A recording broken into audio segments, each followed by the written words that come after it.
Hello, everyone, and welcome to tonight's episode of Critical Role, where a bunch of us sturdy-ass voice actors sit around and play Dungeons and Dragons. That one had a delayed reaction. Man. The cold shiver. Oh no. We're doing this. We're new to this, guys. Thank you for joining us. Before we jump into tonight's episode, we do have some announcements to get to, beginning with our first sponsor of the night, Hit Point Press. Sam? Welcome back to Sammy the Sloth and the Morning Zoo Crew here at the hottest radio station in SoCal, WCR 420. WCR Radio. Yeah, we're about to blast off with today's top 69 tracks that are hotter than popcorn. Honey, I'm home. That's right, we've got music that's so good it'll make you say, Derek, this isn't what it looks like. weird. Okay, but first, a quick check-in with Traffic Copter 69. Rachel, how could you? With my best friend? Okay. Something seems to be wrong with the sound effect board. It's making me sadder than a sad trombone. That's right, Derek. I've taken your wife. And now I'll finish you up once and for all. Sorry, guys, this was supposed to be a fun Zoo Crew thing, but something's wrong with the sound effects cues. I'm just gonna go to the advertisement. Black Friday is back at hitpointpress.com. Oh, Jesus. Go check out their newest releases, the animated tarot deck, where you can bring divination into your storytelling and games. What are you doing, Roger? Put the gun down. Lore of Etheria, the Lost Druid by Alchemy RPG is an immersive science fantasy adventure saga exploring a mysterious world. And the Shift RPG Quick Start Beta, an exciting new rule system that features building infinite worlds and shifting dice. You killed him. Plus, they've got some great deals going on with slightly perfect merchandise if you're tight on budget. Oh no! Use the code CR20022, that's CR22, to get 5% off your order at hitpointpress.com/CR. You'll never take me alive, coppers! Never! Keep it locked on WCR 420. And keep listening for the phrase that pays. That's him running away. There's supposed to be footsteps. But, well, that's the end of the ad. But I kind of want to know what happens next. Does Roger get away? No, that's the popcorn cue. No, I don't want that. No, I don't want that. What happens? Did Roger and Rachel end up okay? No! God damn it, I'll never know! Matt, back to you. I got it. Why are we all now invested in Roger and Rachel? Was I supposed to let out? Marisha was supposed to hold these up. I got really distracted. I did too! It was a gripping piece of drama! Those are gorgeous, by the way. Really, They are really nice. gorgeous. Call them out. What are they? This is Lore of Etheria, the Lost Druid. This is the animated tarot deck. It's I might have to. Yeah, I want to look at that. But it's Hit Point Press. That we're being played off our own bit. Go for it. This episode is also sponsored by Thorum, makers of handcrafted unique wedding bands out of everything from meteorites to whiskey barrels, right here in the USA. Thorum has been making rings for 10 years now and takes great pride in its amazing customer service quality and original designs. Every single purchase includes a free silicone activity band and a wooden ring box. So when you gotta take the ring off and do stuff, you don't really actually damage the ring, which is important. Plus, they make the process as easy as possible by offering ring sizers so you can get sized at home. So whether you need a wedding band, anniversary ring, or just want a ring that kind of looks awesome, head on over to Thorum.com and use promo code Critical Role, one word, to get 20% off a truly unique epic ring. Dude, yeah, these are awesome. For These some are kind awesome. of cue to. I already had the silicone ring. Whoa. Yeah. All The guy's got a. well, so when they Can I play made this the headshot you got- one for okay. the fact that we didn't get any? we didn't get any rings. That's about right. When they make these cards are animated, they're like the Yeah, the lenticular. lenticulars. Yeah, isn't that rad? That's so rad. I don't know if I'm supposed to show these, but I'm doing it. You're doing it anyway. They're really pretty. I love it. That's cool. Speaking of pretty, Thank you, Thorum. Laura, you're up. Oh gosh, we have so many things. I gotta talk about so many things. Okay, first of all, who's holding it? This is Ashley, but she's looking at things. No, I'm doing it. First of all, we have our Critical Role Ugly Christmas Holiday Sweater. Number 2. That is delightfully So ugly. this is our I love second I love one it so featuring much. beautiful Yeah, lights on the mustard. sun tree. Isn't it so fabulous? Turn it around, you idiot. It's pretty ugly. It's pretty ugly. It's also kind of spooky. I love this. I know. Winter and I White love it. Stone love is these wonderful. I mean, it's and White beautiful and Stone, you know? festive. Moon's on And it. slightly dark. Yeah. On top of that, we have our Bell's House chutney. That is so freaking On top of that, we have our Critical Role Ultra Soft Pajama Lounge Set. Number 2. Damn it! There's the top. These are the There's the soft bottom. They're so soft. They're so awesome. cool. I'm gonna wear those every day. Ooh, Awesome. gorgeous. I love So it. yeah, they're so soft. Check them out. Super soft And then one. we also have these holiday ornaments. Bell's House holiday ornaments. And look, they're made of wood. Chutney. Oh, rustic. It's almost as if someone got in there and gave them extra special care. They're really cute. Yeah. cute. So anyway, that's cool. And in addition to all of these wonderful holiday items that you could give to your friends, we also have Super 799 reaction figures. These are the toys for under the tree. We recently partnered with Super 7 to release a super cool set of Mighty 9 reaction figures. There's so many gorgeous details that bring these figures to life, like fashionable but functional cold weather gear. Each comes with cool accessories like their iconic weapons and even animal companions like Sprinkle and Frumpkin. Art is by the Super 7 team and Ariana Trezel-Orner, who did our art that's on the back. The packaging's all different for each Packaging is character. awesome. There's a lot of thought went into all the packaging and everything, so check them out. It's really cool. Find them now in our U.S. Critical Role shop on super7.com and on other online retail shops. I may have Do you want open to? Oh mine. yeah, you pulled I it may have out. open mine, and given Caduceus his Yours staff. too. Yeah! Yours has wings. And there's a It's little got bit of his clear, sword the and crystal's his kind of sword. clear. Oh, where'd the little harp go? Make There it- it is. What's got the bone harp too? Yeah. Okay, that's cool. And here's the best thing. They're sized just right that if you have any of the old school 80s like Star Wars play sets, the Kenners, they all fit. They are built in that size. They've got the little thing on the foot too. There's so a you can just shit put it for right you, on. Captain. Yes, you can see on the map. Yeah, you can put them in the Give foot. me Yep. that. Oh. You open? Oh yeah. Is everybody How's it opening smell? them? No, I want to open Anxiety about mine. people opening them. It's mint and box. Exactly. Late campaign clean. I stay great. He doesn't stink in this Nice, tea. smells like strudel. Goggles. She's got her goggles. Oh, heck yeah. Cute. Awesome. Thank you, Laura. Marisha, you're up. Oh, yeah, sorry. So distracted today. We're so excited to see you next week for part 1 of the Mighty 9 Reunite. This is a 2-part special that will air November 17th and December 1st at 7 p.m. Pacific on Twitch and YouTube and in select Cinemark theaters. It's pretty cool. So you can cozy up at home, or you can go to the big screen with all your friends. Maybe you go in cosplay. Maybe you're wearing a new Chetney hat. Maybe you're going in CRPJs. I don't know. Just live your best life. Pajama party at Cinemark. Pajama party. You can learn more by going to cinemark.com/critical role. Nice. Exclamation mark. No exclamation mark. That's just on the page. What? It's like a flare. Way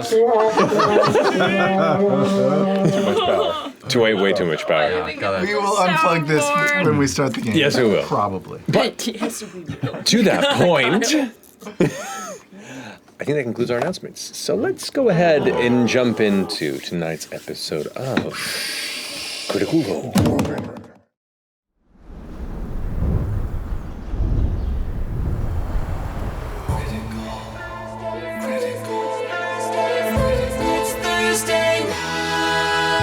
One by one we climb until we reach the top. 2 by 2 we fall. Will we meet our end or meet our destiny? Hold hold your breath and roll. How do you want to do this? It's Thursday night. All ye critters, come join us. It's time to continue our flight. There is magic and mystery. Who knows what will happen? He might. But one thing's for sure, we never give up on the fight. From the healer to the renegade, we all share the same goal. Adding more allies, taking more chances. Hold your breath and roll. You can certainly try. It's Thursday night. All ye critters, come join us. It's time to continue our flight. There is magic and mystery. From darkness, our friendship will rise. But one thing's for sure, we never give up on the fight. Oh, get ready. It's Thursday night.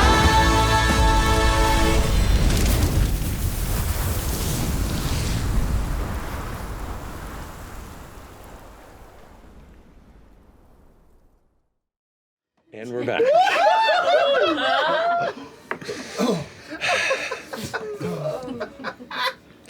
Last we left off, Bell's Hells, upon returning from their chaotic time in Bassaris, losing Laudna, then regaining Laudna after traveling to Whitestone and beseeching the heroes of legend, Vox Machina, to help bring her back, or at least the members of which they could find at the time, returned to Drusar to find Lord Eshtaros slain by Odahan Thul, who seems to be acquiring a growing sentiment to following your trail, or at least exacting penance for your involvement. After setting some things right with his self being put to rest and letting the right people in town handle his final afterlife responsibilities, you were bequeathed in some of his last paperwork the skyship known as the Silver Sun. Now, with this ship at your beck and call, and with a year of the crew now paid for, you continue your journey in a direction you had previously been wanting to set sail towards, which was the city of Eos in Ashenador, the city of flowing light. Deciding between the two different paths you could take, the longer journey, but safer one, or cutting straight across the Hellcatch Valley, but a more dangerous route, which is why most skyships do not traverse that deeply over the Hellcatch, you decided to take that route, because it's the one more traveled by you, though less traveled by most. Along this path, a few nights have gone through, mostly without incident. A brief sandstorm, but through some ingenuity, you managed to maintain safety. And then one night, there is a flare of the ruddy moon Ruidus that seemed to, trigger some sort of uncontrolled outburst of the lycanthrope form within Chetney, forcing him to attack his two party members, Fern and Orem, who were on deck during that time of night. They managed to hold him at bay until he was able to regain himself. But the mystery still stands as to why now and why this. Simultaneously, Imogen, you were pulled during this flare into another dark, red-stormed dream, one that seemed to exert a different balance of power and control than you had grown used to. At the end of this dream, as you plummeted towards the ground at terminal velocity, you awoke, and in a fit of inspiration, cast a sending spell, reaching out to your mother, to which she responded, Imogen. And that's where we pick up.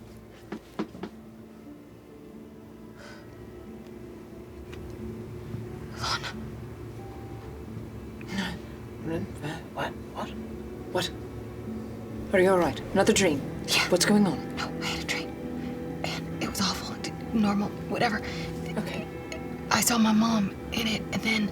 You saw her? Yeah. Like a physical form? Yeah. And then I just woke up, and I just tried to send her, talk to her, and she responded. Okay. She did. What did she say? More context. She said Imogen. So she's alive? I mean, she's got to be, right? If she's responding, she's got to be. I mean, this is wonderful.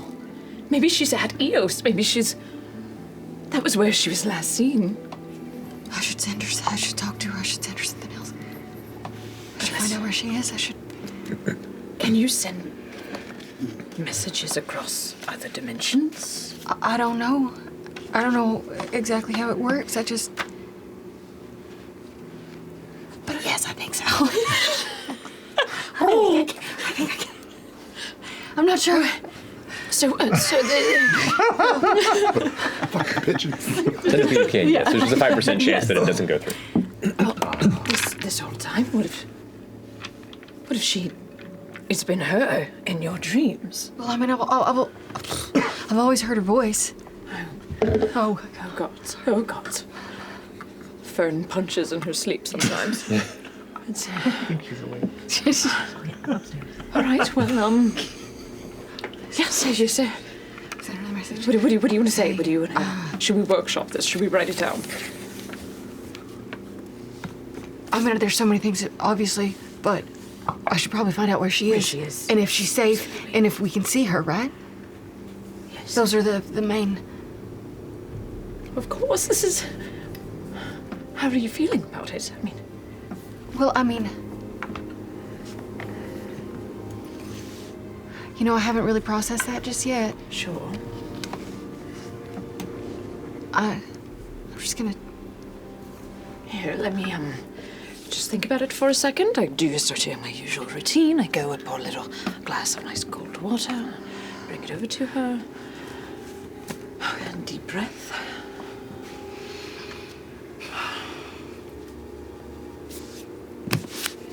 Just gonna send a message. Okay. Oh, shit.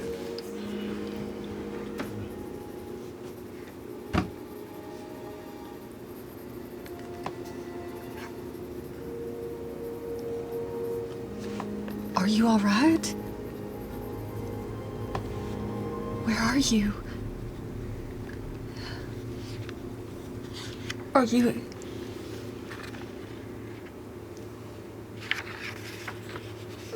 Is there... Where have you been?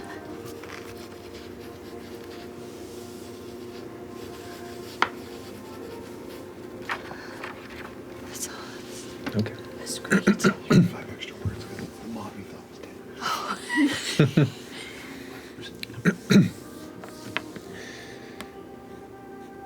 Just kind of let the final words linger and hope for a response. The anxiety begins to build in fear that might be the last of it. Then you hear her voice come through again. I'm fine, Imogen. I'm sorry. I'm sorry for how long I've been gone. I'm okay. Are you okay? Why should she just keep asking questions? She knows I gotta keep... All right. Just writing it down. Did she? What did she say? Did she say? She said she's all right, but then she asked if I'm all right. She didn't say where she was. She didn't say where she was. That feels like the most important thing that we kind of would like to know. Oh, right, but you're right. It's like one of those weird conversations where it's like, "How are you? I'm good. How are you? I'm good." And Yeah. oh, that's okay. Right. Okay, last, I can call her, I can talk to her one more time. Okay. All right.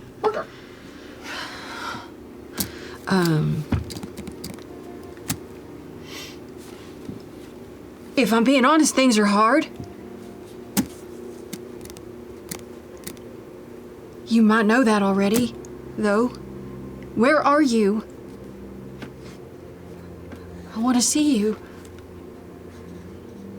Can I see you? It's great. It drives. Where are you? Doctor. Yeah. I'm okay. How are you?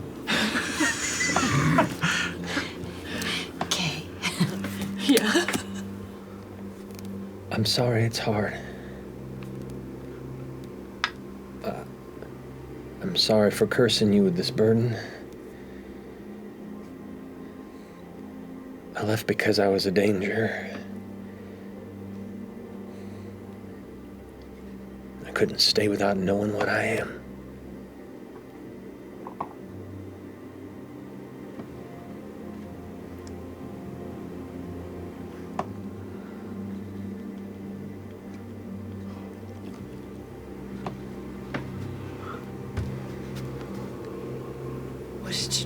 Did she say? What did she say? You begin to hear her voice in your head once more. She casts a sending spell in your direction. She's got powers. I don't know what powers. She's a monk. You can't see me because you need to stay safe. And the further from me you are, the safer you'll be. Far from me in this destiny.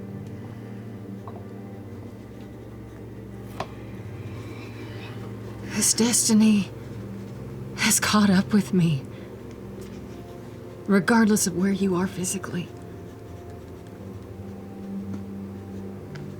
It's all happening. I could use your help. And your knowledge.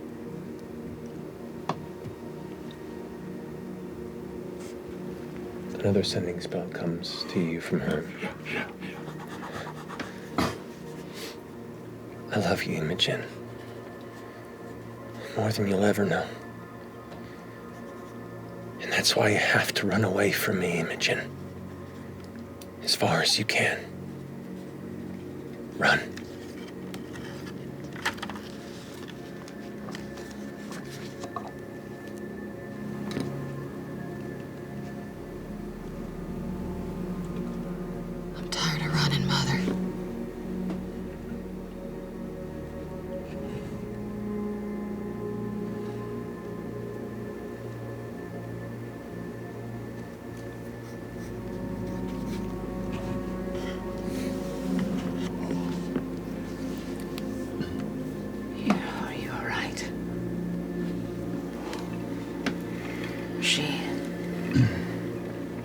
She didn't say where she was, did she? She says she's a danger. But I don't see how she could possibly be more dangerous than Odahan.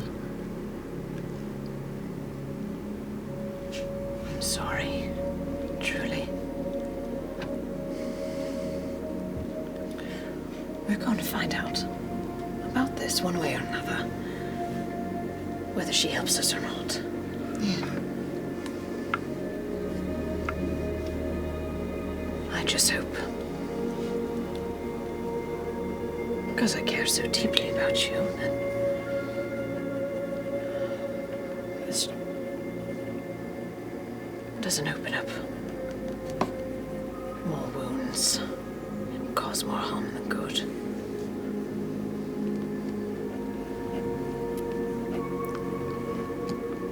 Laudna, you're back. I can't possibly be sad right now.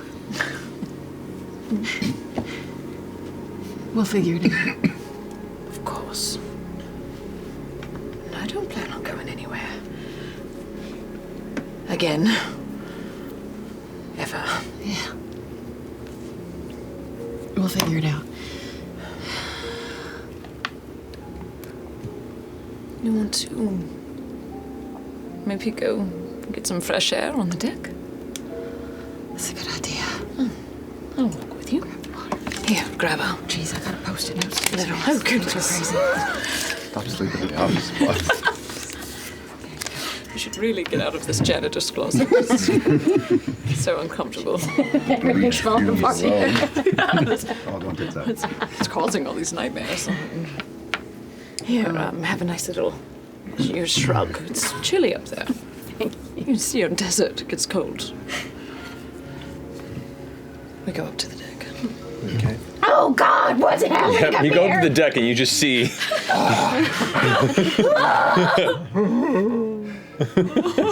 Yeah, you change back to your form. We were just gonna come down there, actually, to make sure you were okay. Why are y'all all bloody? Had a bit of Whose a blood is this? little bit of trouble, but we're all right for the time being. Chetney, why are you naked?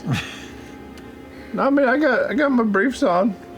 do you? Is that- I built elastic into my clothes and they is that stretch. canon? Yeah. All right, I didn't. Should have done that kind of stuff. Yeah, Bruce Banner shit. Yeah, it was just like when I expand to do a larger size, it looks like I'm wearing like a bikini because I'm still wearing halfling clothes. So it's just the nips and everything, and then I shrink back down and it all comes back together. He's also real woolly down there, even in gnome form. So I am the moon flared red ruinous. That's not normally a problem for me, but I guess it is now. It brought out Beast. All right. A little different than you were a bit unreachable, you know, and he attacked us. But you know, maybe it's just a fluke type of a thing. Oh, That's not the moon that usually does. No, it's usually Katha, but as Orm pointed out, maybe precautions are needed at night now. We just start tying you up at night. buddy system. I know. I can see that that's... What? For Yeah. safety? Yes. Yeah. Pervert, don't go in a weird place. You all right? Yeah, my mom's alive. What? Yeah. She's alive. Did you... Wait, what? Dream that? Yeah. And then I talked to her. And then... that's pretty much it. she wouldn't say where she was. But she's tied up in all of it. I know she is. You don't think that... I don't know, she has some sort of connection to Odon already. I think she does. What I did- don't know why I think that. I just do. What did she say? At some point we should also heal Orm and Fern, because Oh. Maybe I can just go to bed. Took it rough. That's true. Just sleep it off. Yeah, sleep it off. But thank you. But what'd she say? She said she got away from me because she was a danger to me, and she didn't want me to suffer the same fate as her, and she inflicted a curse upon me, and I asked her where she was and that we needed her help, and she basically just said sorry. Curse. You know, some people call the gift the burden of what I have a curse, but I don't look at it that way. I mean, I think some people can actually remove it. Do you think you could remove your powers? I don't know. One man's burden is another man's gift. Would you even want to? At this point, Is that how it goes?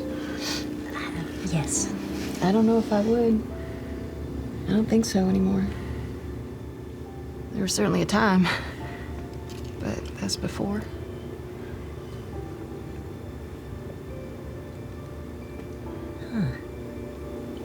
Does she know that you have all the abilities that you do? Or does she just think you might be like a normie? Well, I just talked to her over, I don't know how much distance in her mind, so she's got to know I got something. Yeah. And she talks to me in my dreams all the time. You were so young when she left. She knew who she was talking to. Quite quickly, yeah? Yes, she did. And she wants to keep you safe. I wonder if she has ways of looking in. That's what I was curious about. I'm sure any mother would love to check in on her child, even if she couldn't be there. Well, if she wants you to stay away, that's only going to be a problem if she's in the middle of what we're headed toward. And if she is, we're not stopping. Yeah. So it's a bit of a moot point. Glad you found her. Me too. I'm gonna keep trying, I think. That's great. Your mom's alive. Yeah. Are you okay, Chetney? Yeah, I'm a little fucked up. I get sounds like waterfall in my left ear. You look pretty messed up. I'm kind of leaking a bunch, but it's only because we got really strong Fred. Yeah. Blood loss, I think. I wonder if we try. I'm really weak, I'm in but I can try to single pick him up. digits up here, I can try to pick him up Plus and go the knock on age, FCG's. so. Plus the altitude Door. up here, it's, Yeah, I'm gonna do that. I'm gonna try to poorly pick him up. You're little. He's You're- little you're- at this point. Watch it. Okay. What's your strength? 2. 8. So he's little, but it's still, still work out. Okay, well, yeah. But I can do it. But you do. You bring it to the outside of their door and kind of. Both. Do you knock? Yes. The both of you wake up. You come online. Well, smiley day to you. It's 2 a.m. FCG. Oh, sorry. Oh God, I feel like I missed something great. Did I do that? No, he did it to himself. Did it to himself. Well, apparently he... There was a flare situation, and he ripped off all of his skin like a coat situation. Hurts every time. All right, I'll heal him. Thank you, Doc Bot. Okay, come on. Oh. This might be. If I heal him, will I get to go back to sleep and get the full healing? Yeah, you will. Okay, good. Yeah, you get it for 2 hours. You're going to live, Chetney. I will heal you. Come here. Slowly put my hand over Chetney's mouth and nose. Nope. Go back to sleep. Go back to sleep. Nope. No one wants to fucking hear it. Yeah, quiet down or I'm going to swatch you with this shield again. 17 points of healing. Well, you guys fought the... Hello, my baby. You guys were fighting? I mean, Yeah. all my clothes are shredded up. Yeah. I'm going to need something new. So this is the thing, we attack our own people now. No. It was just And my Cap ribs. at the moon, the big one, punch him. before, but now apparently the red flare of Ruidus, it felt weird. It was like a compulsion, like an itch, and it's never happened before. So maybe You remember doing it, or did you go black? I just remember the itch. It's always kind of there, like you're kind of looking in on somebody else's dream. But yeah. Red. Oh, okay. Red flare. I'm gonna push Orem towards FCG. Oh, sorry. Hey, buddy. Hey, here's another heal for you. This is just not great. Red flare. Red flare? I didn't know there was a flare, but it makes sense now that there was a... 9 points. Oh, this is gonna be interesting breakfast. Oh, wow. Okay. Maybe I caused Extend my arm again. Maybe I caused the flare. Maybe my mom caused the flare. Your That's mom dumb. has been the That's moon. Talking to her Yeah, I mean, caused the flare? my question is like, is your mom a god? That would be amazing. My question is how many of us might turn on us? Raise your hand if you right. think you might turn on everybody in the group at some point. This is a problem, I right? definitely would not. You are Raise actually the your one I fucking worry about hand. most. You've You exploded. shady bitch. You've exploded You're before. clearly hiding something. Get your hand up. You've exploded. I tried to kill somebody. You tried to kill us. I still don't know what's going on with Delilah. It wasn't me. Exactly. It was Hamilton. Oh, but, you know. God. I don't think you have to worry about me. Orm's gonna limp out of the room and go back up to deck. Is the moon still up? The root is still there? Yeah, it's just not flaring. It's just kind of normal, dull I'm gonna brown sit on red. the front of the ship. Continue. So wait, Orum's the best of us. Essentially, that, right? right? We do. I think we did know that. What about you? No, it's just your moral compass. Yeah, it's just no, a any little moment off. she could What? It's What do you true. mean? I would never. You're like me, except likable. Don't even. Thank you. But also, doesn't it feel like every good thing that happens to us, there's a bad thing that happens? Like, What do you mean? well, we lost Laudna. We gained Laudna. We Lost Estros. lost Esteros. We Gained his airship. well, I Oh, mean, I no. wouldn't call that a Sorry. positive, but like, you found out your mother's alive, and then Chetney tries to kill everybody. You know, it's. Two people. You're not still part of everybody. this conversation. Thank you very much. By the way, elastic, amazing discovery. Yeah, I'm not above working with other pliant materials. That's like a good thing. But then he tried to kill us. So like it just feels like I don't know what it means. I'm just We're not big on having a streak of anything. I mean, Oh, like days gone without an incident? We could get one of those signs whipped up real quick. Maybe you can whittle that, right? Yeah, no problem. Oh yeah, with like little flaps that we Flips, can. you Yeah, like yeah, yeah. numbers? Yeah. I'll admit the volume seems to have gotten very loud on the sort of bad and good that I'm used to, but I feel like lots of bad isn't unusual. We're also getting close to something, to information, to Something. to the solstice. I don't know. I don't think it's going to change. well, I guess that's what I'm worried about. But we have no choice but to go forward. I just don't know what it means. That's all. Well, to your point,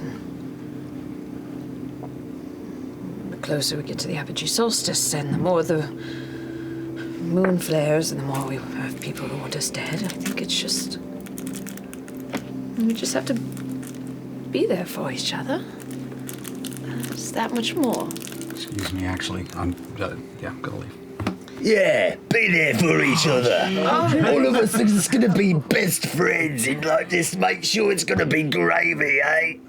You're so cute. Oh, speak for yourself, Oh my eh? That's another thing. Like, I just found out that I've got a soul, and then this thing is alive now too. So like, it's like a good and a bad.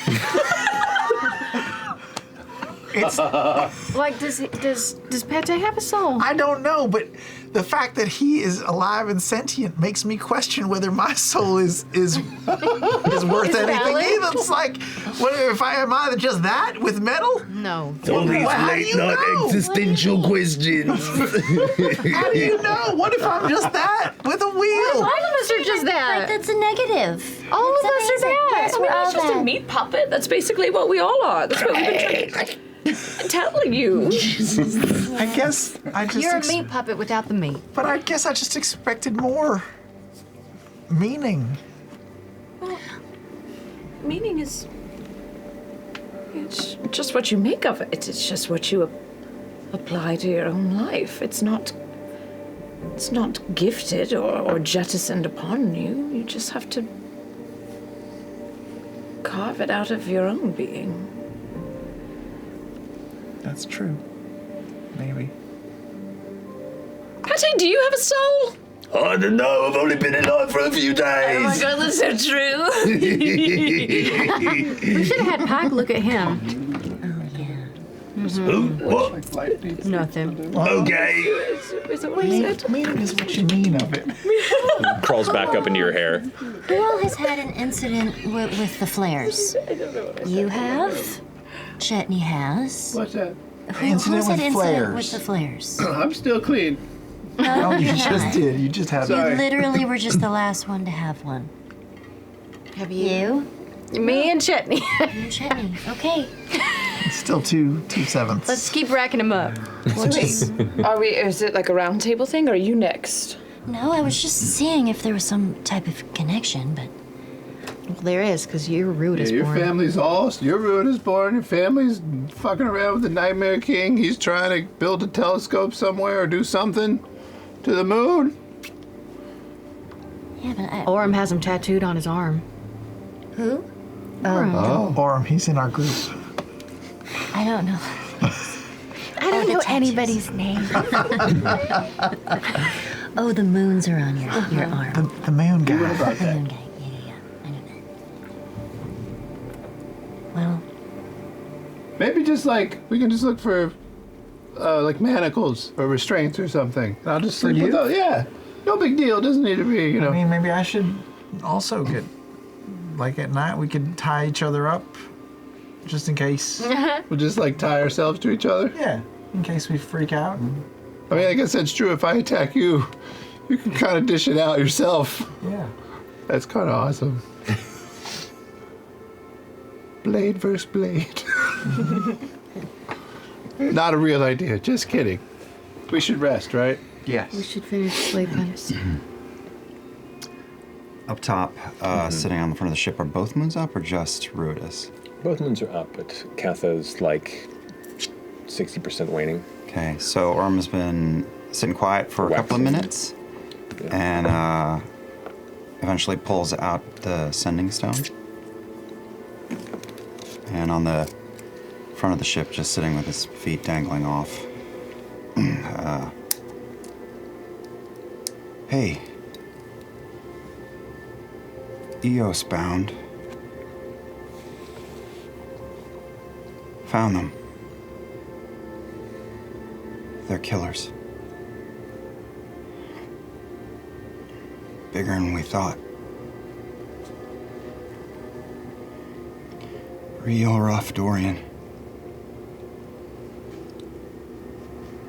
Ashtaroth is dead.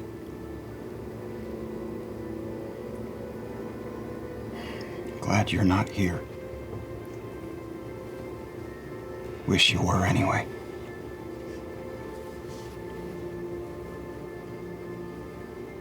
I'm gonna come walking up from outside and sit down next to him.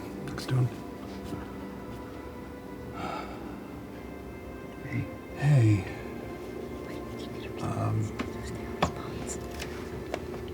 I don't know. I've been getting a little introspective lately. I keep calling you the good one. It feels a little unfair. I know you're not okay, but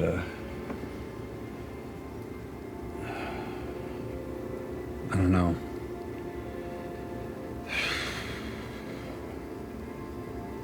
Is this feeling like too much? All of this?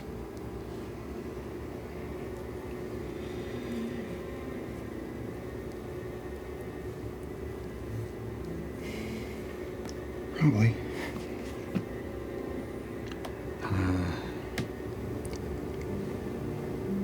I definitely, I don't know, I didn't sign up for this shit, but, I mean, if we live, there's definitely going to be things that I'm going to ask your help with in my life, and, I hope we're at the point where you would ask for help if you needed it. And I don't know, we were talking downstairs and everyone just thinks we're all gonna kill each other at some point, except for you. And I'd hate to be in that position. I don't know, that would make me really stressed to be the one good one. Not that I've ever been the one good one, it just sounds exhausting. And I don't know. I think we all have our own version of this. It's rough, you know, there hasn't really been any kind of a break in a long time. For you, I know. A very long time. Although, again, this is, I don't know, is it a break to, you know, finally have some introspection? I don't feel like who I was not that long ago. I'm starting to think about things I thought I never would, and not big on new people, not big on human contact.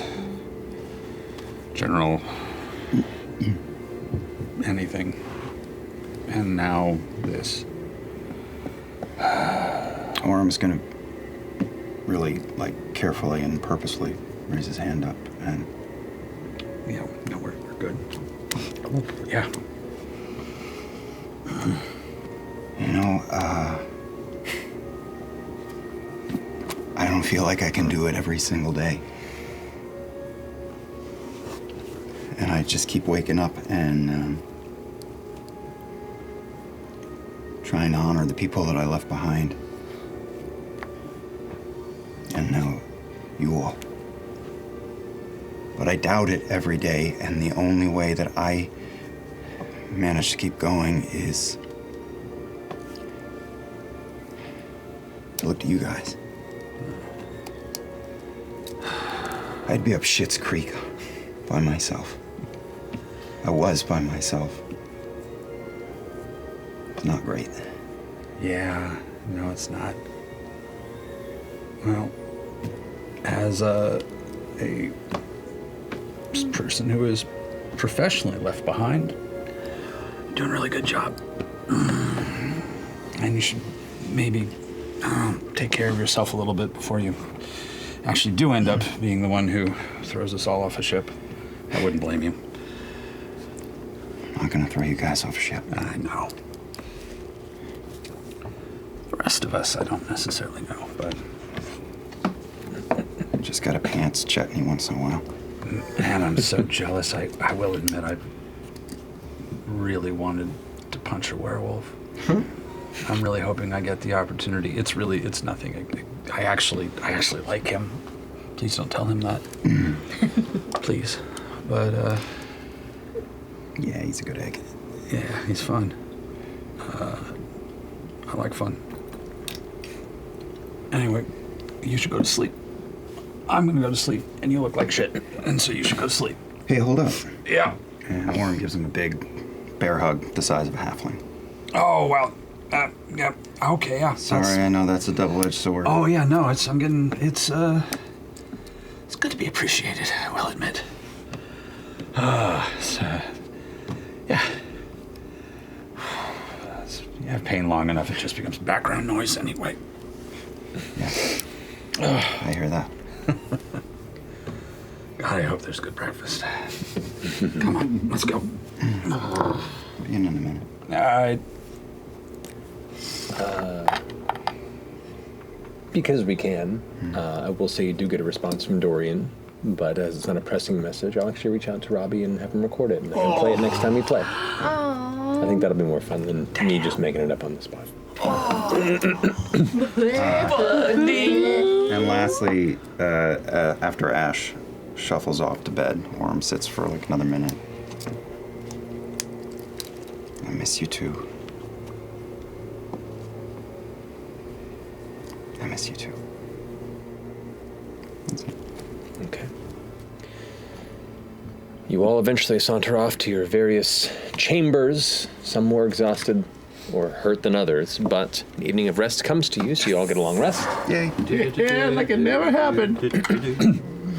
You're now on the 4th day of travel. Oh boy. Oh God. We were going this way. Oh, it was me. Laura. Okay. Laura. Okay. That's me. Laura. And I'm rolling. Ashley rolled last time, right? Yeah. Yes. All right, so you go for it. Roll a d20 for me. Okay. Oh, yeah. My new. I called the right person. Did you see that bounce? I can't. It looks like 18, but it's kind of cocked. I Just re-roll it. Yeah, re-roll. I don't watch your dice rolls, okay? 7. That's a 7. 7? Okay. I don't watch your dice rolls. That's a 7. Or L, I'm not sure.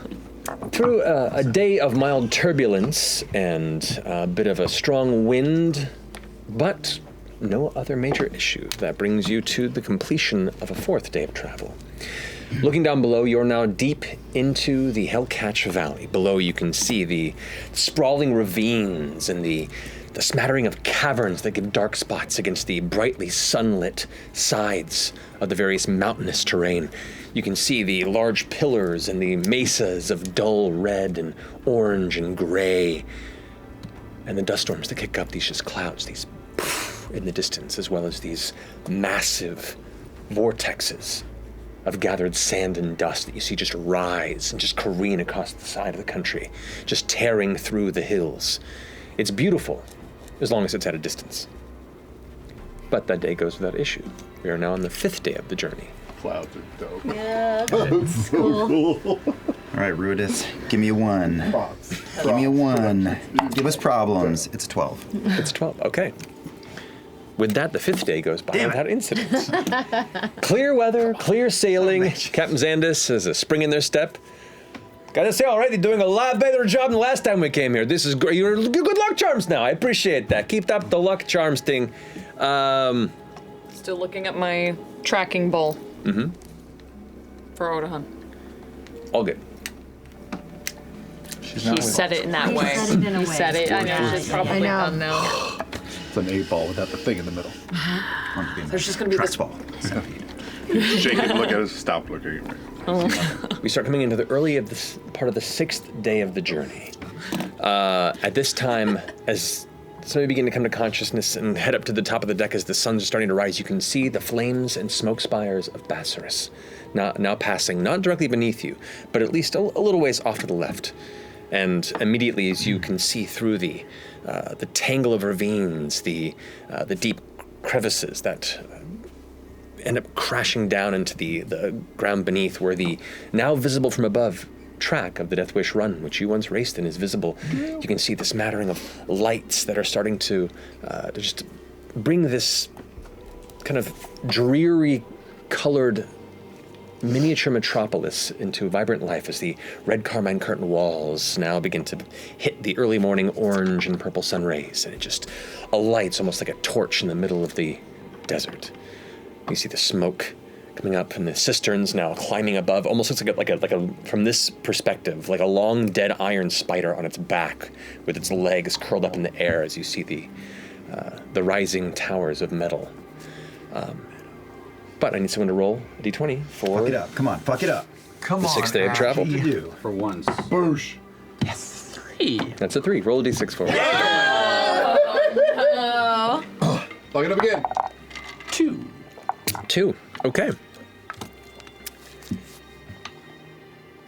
The weather is clear as you come to the 6th day. Not a cloud in the sky, though there is a heavy bit of dust like kicking up below you.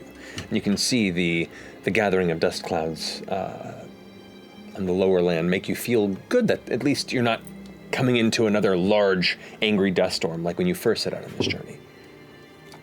Which is why it catches you off guard when a heavy jet stream of wind buffets the side of the ship. Xandis immediately goes like, "Whoa, what is going on?" And it's just like trying to spin the wheel. The ship begins to like spin a little bit out of the way, and just having to try and right it, you can see the sails like shaking, barely holding on against the strength of this. Looks like we hit some sort of a big wind. I don't know. I've never been this place before. This is just... Why do we even choose this path? And the ship begins to turn and spin again. Because this is still in the 1 to 2 range on the D6, none of you are present when this hits hard to throw you off the edge, but it does add another day of travel to the journey, unfortunately. I wanted to kill something, or at least hit it. Well, you ruined it. I can't hit the wind. Dreams. Yeah, roll a higher number on that D6, but... So that kind of is to prevent the ship from taking serious damage, has to kind of take it lower to the ground and then kind of circle around a bit. And so you lose the better part of a day to a half day of travel. So keeping a mark on that, we come in now to the next day of travel, which is the 7th day. And each night I'm getting... can I find Captain Xandis? Yes, you can. Can I ask them if they... Captain, do you have any kind of, like, manacles or restraints? I have a bit of a fidgeting problem in my sleep, and I tend to strike out in deep REM sleep. Pretty sure we got something like that. Hold on. Might be asleep. Is Khalil awake? Someone to wake up Khalil. Eventually, kind of coming down from underneath the deck, you see the first mate, Khalil, kind of waking up. Yes, you had inquiring a question, if you don't mind me asking. It's like, yes, we're looking for some sort of manacles chain, something that can hold somebody down or from, fidgeting in their sleep, I suppose. Yeah, just, keeping it tucked in. Yes, there is something like that. I'll be right back. And he kind of like wipes his eyes and heads down below deck, coming back with, indeed, a pair of manacles and what looks like a lock that is on them, but it is not unlocked at the moment. Brings it up and kind of sets them down on the deck. The heavy chains kind of clatter across the wood. These are, just in case we have to take anyone prisoner, we have these ready. I have the key. Is this for you, Zendus? No, this is for the tiny guy. I'm a very violent sleeper. Would you mind if I borrowed them while we are on our journey? You can have them back as soon as we land. Just, I mean, technically they belong to the ships. They belong to you, if I'm not mistaken. So, yeah, yes, pulls the key out and hands it to you. You now have a pair of lockable manacles with a key. Nice. How heavy are they? Are they just carryable? They're carryable, yeah. Okay. They're strong enough where you have to work real hard and real long to try and saw them off. Ooh. Thank you. Much appreciated. So each night I will find a corner of the hull quarters to throw it over a bar or a solid beam and fully lock in. Maybe I can get it up here so I can sleep. Oh, God. You got it. Okay. What? Yeah, just in case anyone wants to cuddle. You're not hanging yourself by your neck. No, my hands. Just around the neck. The miming was very confusing to me. I thought it was like a David Put the hand Carradine situation. Oh, no. Oh, no. So, look it up later. Well, if we're going around the table for the 7th day, upon acquiring manacles, I also need you to roll a d20 for me. Oh, somebody roll for me. My hands Sorry. are above my head. Just kidding. 3! Roll a d6 for me. Oh, shit! Here it comes! Go high! I'm gonna flip a coin. 3. Oh, shit. 3. Okay. On the start of this day, I'm just gonna ask. I'm gonna ask the change bringer for just a sign if she can hear me. I want a sign today. Okay, so you're out there and you're concentrating and contemplating the change-bringer's perspective or watchful gaze maybe falling upon the ship. And as some of the clouds are starting to turn a bit darker on the horizon, as if a mild rainstorm might be a day or so away, you hear like a heavy smack just outside of visual shot. A smack. Bird strike. Can you hear him off to the left? I'll go look over the side. You glance over the side, and you see there's what looks to be a collection of probably a dozen or so kind of small dog-sized bird creatures that are like all kind of like a flock of them flying up to the side of the airship, and 3 of them are like onto the side. Oh no! The one that's looking up towards you, you can see it has these like thin arms and long wings, like leathery wings that come off of it, and has these creepy like dark beady black bird eyes with a hooked beak, and this kind of odd like frill across its neck as it looks up to you and goes and starts like climbing up towards you. I'll What do you do? scream to the others. We got bird dogs. They're cute and bad. we got problem. Come help me. I'll cast.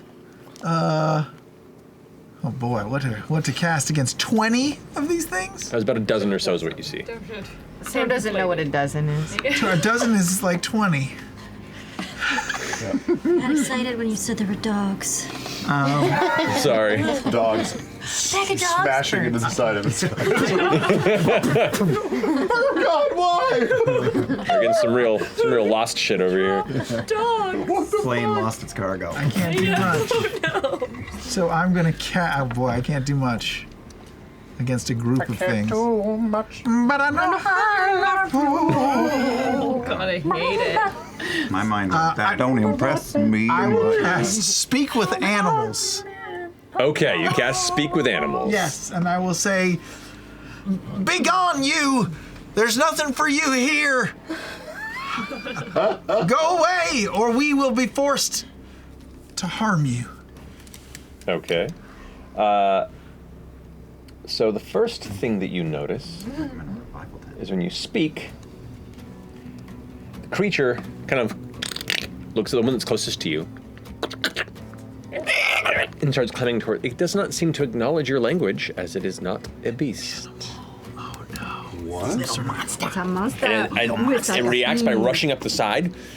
As it climbs, kind of flutters its wings a little bit to kind of catch up a little bit of speed in your direction, and it's going to go ahead and attempt to bite at you with its beak. Go ahead. What? That is going to be a 16. That's my armor class. That just hits you. As it kind of streaks up and bites you, you take 3 points of piercing damage. Well, all right. I also need you to make a Constitution saving throw. Constitution? That's Correct. a strong beak. Here's a metal chassis. 4 plus 4? That's terrible. That's 8. Okay. So it strikes you, and you kind of like back away from it and push it off as it kind of climbs over the top of the deck. As you pull away, your limbs are getting harder to move, and the coloration of your metal, oddly, is starting to turn to like from that bright bronzish yellow to like a dull gray coloration. Rusty? Wait, what? Gray. What? No. Wait, are these petrifying birds? What? What? They petrify? We don't know. Or is he Seem to be turning growing rust? sluggish, Oh, and you are restrained. Lackadaisical birds. Fuck.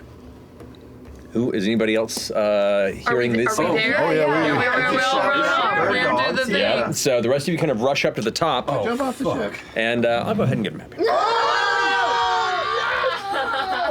Build your own collection of fantastic Critical Role minis by WizKids, available at wizkids.io/crminis or at your local game store now.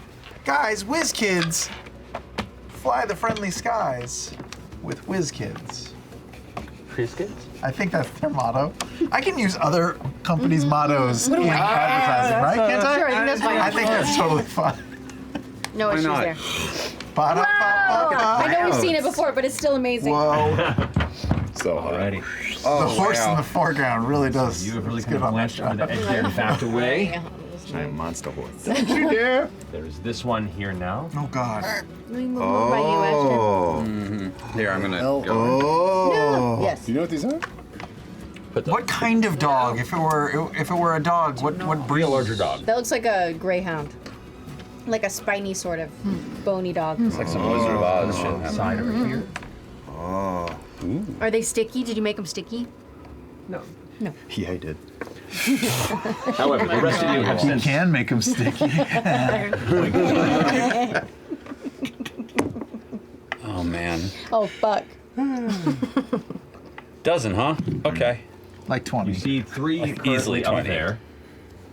Let's put this kind of in this I can't know that. situation here. As you guys rush up, you see three of these creatures off to the side. Let's roll initiative. If you know.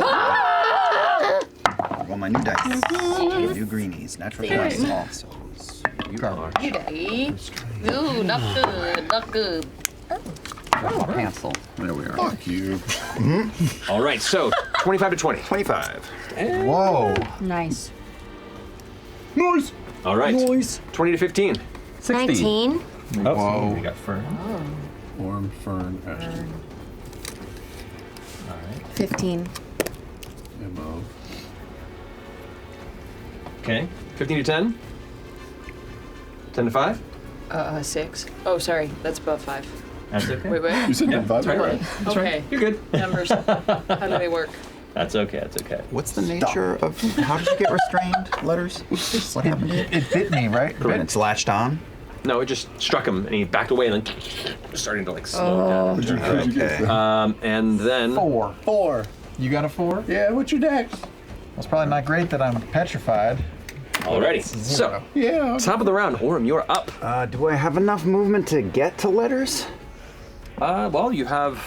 What's your movement? Is 25. 30 because of my boots. That's right. Of So striding that'd be and springing. 60 feet of movement if you wanted to dash. I don't want to though. Unfortunately, you would not be able to really. Then I will do it. I will use movement and dash. It'll get you. Okay, so that gets you right up next to him. Yeah, and I'm gonna grab him by the metal arm and swing him around and trade places with him if I can, and do bait and switch. Okay, you can do that. You can yank him. So we trade places. I'm between him and the featherless bird, and I give FCG 2 more points to his AC till the start of my next turn. And getting up close too, you can see it is indeed like a scaly, leathery skin in like a dull brownish pink coloration. Its eyes are now wild. You can see the yellow on the outside of the deep dark irises, and it has these like spiny frills that go down the back of its head and underneath its throat. Okay. An action surge so that I can attack this guy. You got it. First one is a natural 20. Attacks this guy. Gonna attack him in the middle of the sky. So that's I didn't have any lyrics to add to that. 2 is 4. That's 9. Plus the. I'm gonna make it a goading attack. So he has to make a wisdom save. That's double to 12. So 12. Fails that with like a 6. So that's 22 points of damage, and if it tries to attack letters or anybody else, disadvantage. You got it. That's the. Well, actually, I'll hit it again. Maybe I'll kill it. That is an 18 to hit. 18 hits. Just a regular attack. That is 5 plus 5 is 10 points of damage. So you straight once with the sword and kind of looks back up at you as you slash a second time, and you just cleave right through its throat, and its head goes off the side of the ship while its body kind of, for a second, starts freaking out without a head, and it just kind of quivers to the ground, still moving, its muscles tensing and twitching. Chicken head cut. That's why they say that. Does it finish your turn? That does. All right, Fern, you're up. All right. Mister, come here. Hi, big boy. All right, he's ready to go. And as a bonus action, I am going to produce a flame blade. Flame blade emerges from your hand. Amazing. All right, so I'll get up close to one that's nearby. So 30 feet is your movement, right? Yeah. Can't quite get to one at the moment. Oh, 35. 35, you can get right here. Still 10 feet away from one. Shit. But you have the flame blade at the ready. You can hold your action I'll before hold my one gets action near you. until it gets aboard. You got it. Okay. So finishing that, it is now their turn. They rolled actually pretty decent initiative. This one shrieks forward towards you. This one comes in towards you. You can immediately make your attack with the flame blade if you want. To make it as part of the, well, it's an action, there's a bonus action to... It's a bonus action. Yeah, so you can do that. So go ahead and take your strike with flame blade. All right, great. That is 21 to hit. That definitely hits. Okay, great. That is 3 of these. And because Mister is present, I think I get an extra D6 for. No, wait, hold on. Oh, there's many making chickens this up? now. It's all good. No, a lot of chickens are bad. Sorry, hello. I feel like. I would say it in Flame Blade. Well, I think with when I have my wildfire spirit, I feel like I get extra fire damage. Oh. As an action, you're going to spend the use of your wildfire. Sorry. It's okay. When it appears most succeeding. Okay, never mind. Travis, how's your day? Oh, because of enhanced bond. That's what it is. Crazy. So I think I roll an extra D8 when he's present for fire. Am I making this up? Sure, what are your Maybe because it deals fire damage or restores hit points while your wildfire spirit is summoned. Roll a D8 and you add a bonus equal to the number rolled to 1 damage or healing roll a spell. And I'll say for this, sure, I'll allow it. Okay. All right. Flame sword! Oh, that's so terrible. Oh, no. 12 points. 12 points of fire damage, too. Fire damage, yes. You got it. So as you arc down, the flame emits an even brighter, almost like orange-white heat in the proximity of both you, and as Mr. across the way just goes, like screeches at it, and it flares up as you impact and slice. It seems to put its wings up to try and defend it, but it carves through and cuts it in the wing, like the searing edge of where it cleaves through is now burnt and cauterized. Oh. Sorry. But it's still there, so 2 of them are going to attack you. They both just start pecking right at you with their beaks open. That is natural 1. Okay. So one of them just goes to strike and then sees the flame blade and like pulls it back from it. While the other one, that is going to be a 20 to hit. That hits. All right, and with that, you take 3 points of piercing damage. Right. And I need you to make a Constitution saving throw. Oh, okay. Colm. Ooh. That's a 6. Okay. 8. Oof. As you feel your skin begin to tighten against your body, and pull back. Your joints are moving slower, and you feel like you're just weighed down heavily. You are restrained. Oh. It doesn't feel good. What is this? What's happening? I don't know. There are now 3 against Orem. Chickens! That is going to be 15. No. That is going to be a 6. No. And that is a 19. That one does, but on the second attack, whichever one, the second one that missed, I'm gonna use my reaction to use riposte. Yes. And stick a blade into its waddle. It's chicken waddle. Do it. Okay. That is a 22 to hit. That hits. Go roll damage. Okay. FCG, are you okay since it's birds? No, I'm not. This is horrible. 12 points of damage. Piercing damage. You got it. And the last one gets me. Last one gets you. You take 5 points of piercing damage as this one just manages to arc its neck up and scream as it arcs over your shield and gets you right on the top of the head. You're like, ah! Whoa, look at that. Make a Constitution saving throw. Okay, Constitution saving? Yes. Come on. 19. 19. It hurts, but that's about it. You hit me in the ear. I'm sorry, I fucked it up. No, it's perfect. You shot me! You shot me in the arm! Ashton, you're up with Imogen on deck. All right, I would like to fucking rage, and as I do, I start getting the rainbow sparks going in the head and in the hammer. It's going to be a good day. I'm going to run. Can I run at the one that it's? Stars are out. Sorry. Too soon. Sorry. What can I reach on 40 feet? 40 feet? You can reach most any of them over here next to Fern, and maybe reach the one that's next to FCG and 40 feet. Yeah, you can most reach any of them actually. I'm gonna hit the one that that Orm just stabbed. Chicken. Okay. I'm just gonna take a run at it. I'm just gonna see if I can get it to hit the floorboards. Let's go for it. So first strike on that one. Normal or reckless? It's a normal for now. See where we go. You got it. It's 20 something to hit. That definitely hits. So you can go roll damage. Where is that? Should set this up. There we are. Do not like this. 18 points of damage. 18 points of damage. You rush up with your hammer. Wham! And as you impact, you feel the entirety of its chest cavity just crumble, and you watch as its now lifeless body just off the edge. Yeah. Walk down. That was good. Okay, there we go. Are there any other ones within walking range to me, or is that the only one I can? No, you can go to this one next to Fern. Yeah, I'm just gonna hop in and take another shot. Go I'm for just see if I can just keep it going and take another swing. You got it. All right. That's 14 to hit. 14 hits. Hey! They do not have. Don't have a heavy armor, and they're not the quickest. Come on. They're flight birds that are very thick. 15 points of damage. 15 points of damage to the other one. You got it. It's the only animal noise I can do as a chicken. That was to the one that she had struck before. Yep.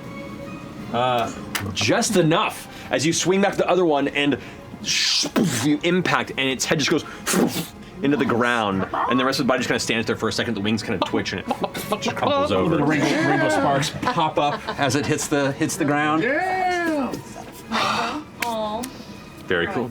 I could love this. I could do it all day. Imogen, you're up. Flip the turn. With Ladna on deck. Okay, I'm gonna step forward a couple feet. Oh, I should have added that. I want to be within 30 feet of the ones at the far end, without getting too close. There, that sounds good. Got that range. And I'm gonna do my sorcery points to which both 2 of them at once Okay. at at 3rd level. 3rd level, you got it. Okay. So roll for attack on which 2? This one? Yes, This and one? then the one standing next to Fern. Okay, you got it. So those 2 there. So roll for this one. Okay. Why am I rolling like that? Only you can say. That one doesn't hit. It's because I rolled like, Neither. Pretty low. Probably 12 doesn't hit. 12 does hit. They're little What was the first one then? 10. 10 does not hit, unfortunately. You missed by 1. 10. But this one over here next to Fern does hit. Sweet. All right. This 3d12. You're not within 10 feet of me. No. No, Okay. am I? That's a 12. This is a 12. Yeah. This is a 12. My little Oh. sparkly field. Oh, 18 plus 22 points. 22 points of damage to that one. Great. That one, you see like the energy is like arcing through its body and the panic's in its face. You see all of them have this kind of like intense panic look in their body. Like they're just like crazy and flaring and lashing out. It's horrifying. Does that finish your turn? Did it die? No, it didn't die. That one looks really hurt though. And the one I hit, it was the one far or the one close to Fern? There's the one next to Fern right there. Then I'm gonna back up. I'll just mark that one. Yeah, so I'm within 30 feet of that one, but There? out of farther range of the other two. I'm gonna back up as much as I can I'll say with the rest of my about move. there. It's about because you moved about 20 feet forward to get up there, and then 10 feet back. Okay. So you're about there. Okay. Okay. That finishes your turn. You can see like one of the other ones that's like climbing up the side here as it's squawking, and then something pulls it out of view. Oh no! Oh, fuck! Oh no! And this is when you realize that they weren't attacking the ship; they were fleeing to it. As these massive, like almost bestial, weird, like scaled claws hit the side as wings, big white leathery wings, kind of as it pulls up, and you see what looks to be a dragon head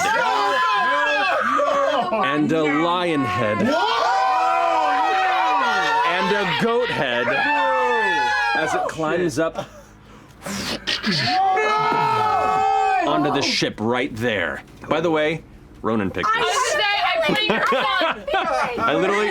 I asked Ronan what monster he wanted you guys to fight next. With these guys right now, so I thought. I just taught him about the Chimera, and he was like, Chimera. I'm like, all right, man, we're doing it. So, 4-year-old. Watch that conversation. When you die, it'll be very special. It's right in front of me. It is. Somebody's gonna be grounded tonight. Go home and tell him. So technically, it would be like it would get right into range with both you and Chet. Oh, God. Since you guys are right there, and the first things it sees as it gets on board. No. Well, it's gonna go ahead and take a multi-attack. Oh, a multi-attack. Okay, okay. Oh, Yeah. Wait, cool, what? cool, Wait, cool, what? cool, What? cool, Two. cool. Oh my God, he's got Cool. Well, let's see. It gets 3. Oh no. Son of a bitch. So the dragon head turns towards you, Chetney, and unleashes a blast of fire in your direction. Dragon, goat, lion? Lion. Yeah. No, there it is, Dragon there it is. can shoot things. What can the others do? Just bite? The goat bleeds. Put him up. Put him up. Oh, it's like a smash. That's gonna get Chetney and Laudna, and unfortunately, it's also gonna get Tirana. Oh no. Boom. Oh, no. And we'll see if the boat manages to make it Oh, okay. no. But I need both of you to make a dexterity saving throw, please. Okay, cool. Blam. It's a Legion. You're more or less, yeah. Legion, lion. Eagle. No, is it an eagle? No, it's Sorry. a dragon. Dragon. That one is different heads. Okay. 15. Lion. 15? Goat. You just fail on this. Just failed. So that is 36 points of fire damage. What? 36 points of fire damage. Whoa! 14. 14, 36 points of fire damage to you. Am I within? I don't even go here. Am I within 30 feet of either of these people? You did this to us? No. So wait, no. You've been wanting. No, he's been Ronan wanting did this. It's just right? a- No, I Oh. know. But you hold it. A cone of flame. Barb's Am I- Can I? It's a boat. Attack? It's not an attack roll, it's just an thing. Am I within 30 feet of her? Or him? No. I don't think so. Ooh, doggy. So yeah, 30 feet is about there. You have Imogen is in 30 feet. Oh no. Okay. Okay. At which point the claws are going to strike out towards you, Imogen. Damn. That's going to be 18 to hit. Yes, I mean yes, it does. I don't Okay. say. Damn it. You take 7 points of slashing. No, sorry, 9 points of slashing damage. Yes, I mean, yes. Are the chickens still gonna be a problem? Yeah. Yes. That's it, just We should let them go. The chickens run. The Chickens turn us into. Save yourself. And I will say as part of climbing in there, I will say that when it's horn attack, it would have actually attempted to strike the other basilisk that was right there. So it's just attacking everything that's in the way. I'm gonna, if I can, Matt, I'm gonna take half of Imogen's damage. You can. Okay.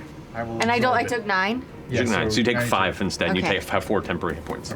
It does strike the other damaged basilisk with its third attack as it rushed up onto the ship, which makes the most sense for what it would have been doing. And that would be horns.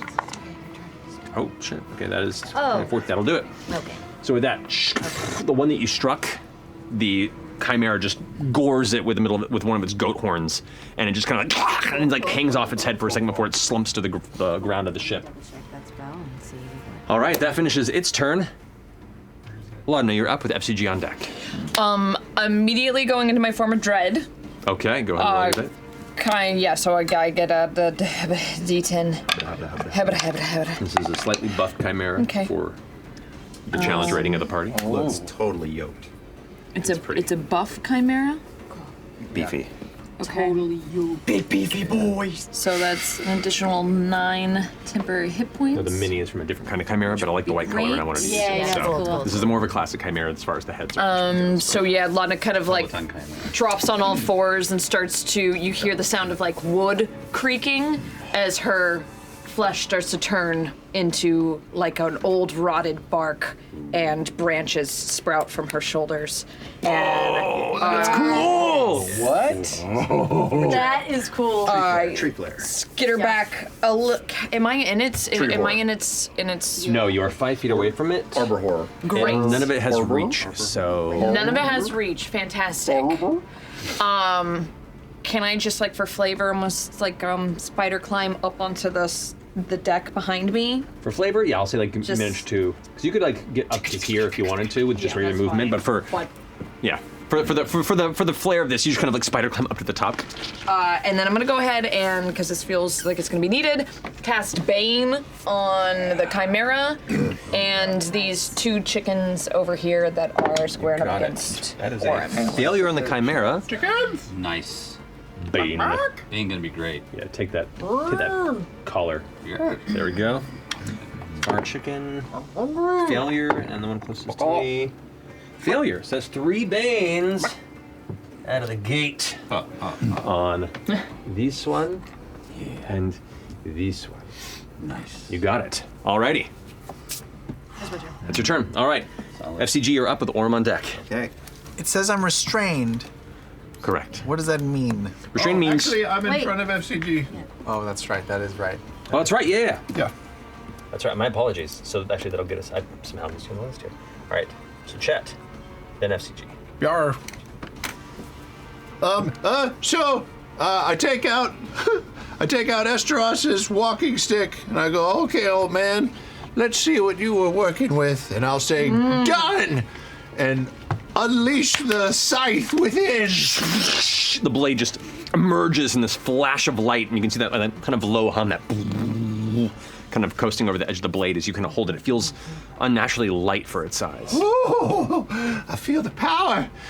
And with my bonus action, I'm going to use Blood Curse of Bloated Agony on the Chimera. You got it. Ooh, good one. Are you just using regular blood curse? Are you regular blood curse, no amplification? You got it. All right. With that, it is blood curse. Disadvantage on strength and dex checks, and if it uses more than 1 attack on its turn, it takes 1d8 necrotic damage. And with my action, I'm gonna sit there with my dope ass scythe and go, I need to get distance, and I'll cast invisibility on myself. Whoa. Okay. Wow. You go invisible. That'll help anybody if I stay here with this, with that hit I took. You got and that. I will use my movement to run up the stairs. Okay. Closest to me, 35 or 25 feet. 25 feet. 25 will get you right at the top of the stairs right there. That's Since great. it cannot see you, because technically looking at the rules, if it cannot see you, cannot get an attack of opportunity. So you just rush past. Great, that's my turn. All right, you got it. Bringing now to the top of the, to FCG and then Orem. So FCG, what you got? As you're like... Pretty hurt, huh? Yes. Yes. I could do some healing. But then that's all I can do. Oh, healing word's a bonus action. Okay. Then I will. I'll take out my saw blade. Am I close enough to saw blade one of the guys in front of me? One of the chickens in front of me? You are the one right there. You can. Okay, I will saw blade him. Okay, so you move up to saw blade him. Oh boy, that's terrible. Well, weirdly, you have a little red and blue and green spark that kind of hits your saw blade, and then you have a +4 to that attack. Also, I have advantage on it because you rolled a natural 20. That's right. So, yes. Oh, shit. no. What was it? Well, I'll never know. I got 15, but Well, now it's a 15. Okay. There you go. Plus a D4? No, I rolled the 4. I get to roll Oh, it. At so +4. 19 plus stuff. That definitely hits. Okay, great. So go ahead and roll damage. 1d6. 3 plus 1 is 4 points of damage plus my 4 temporary hit Indeed, points. so 8 points. So it's just, you buzz on the side of the creature.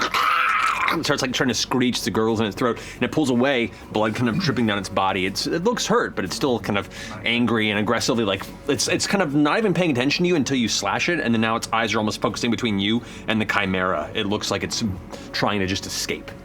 And Imogen's still more than 30 feet away from me. Oh, She is right now, way yeah. more.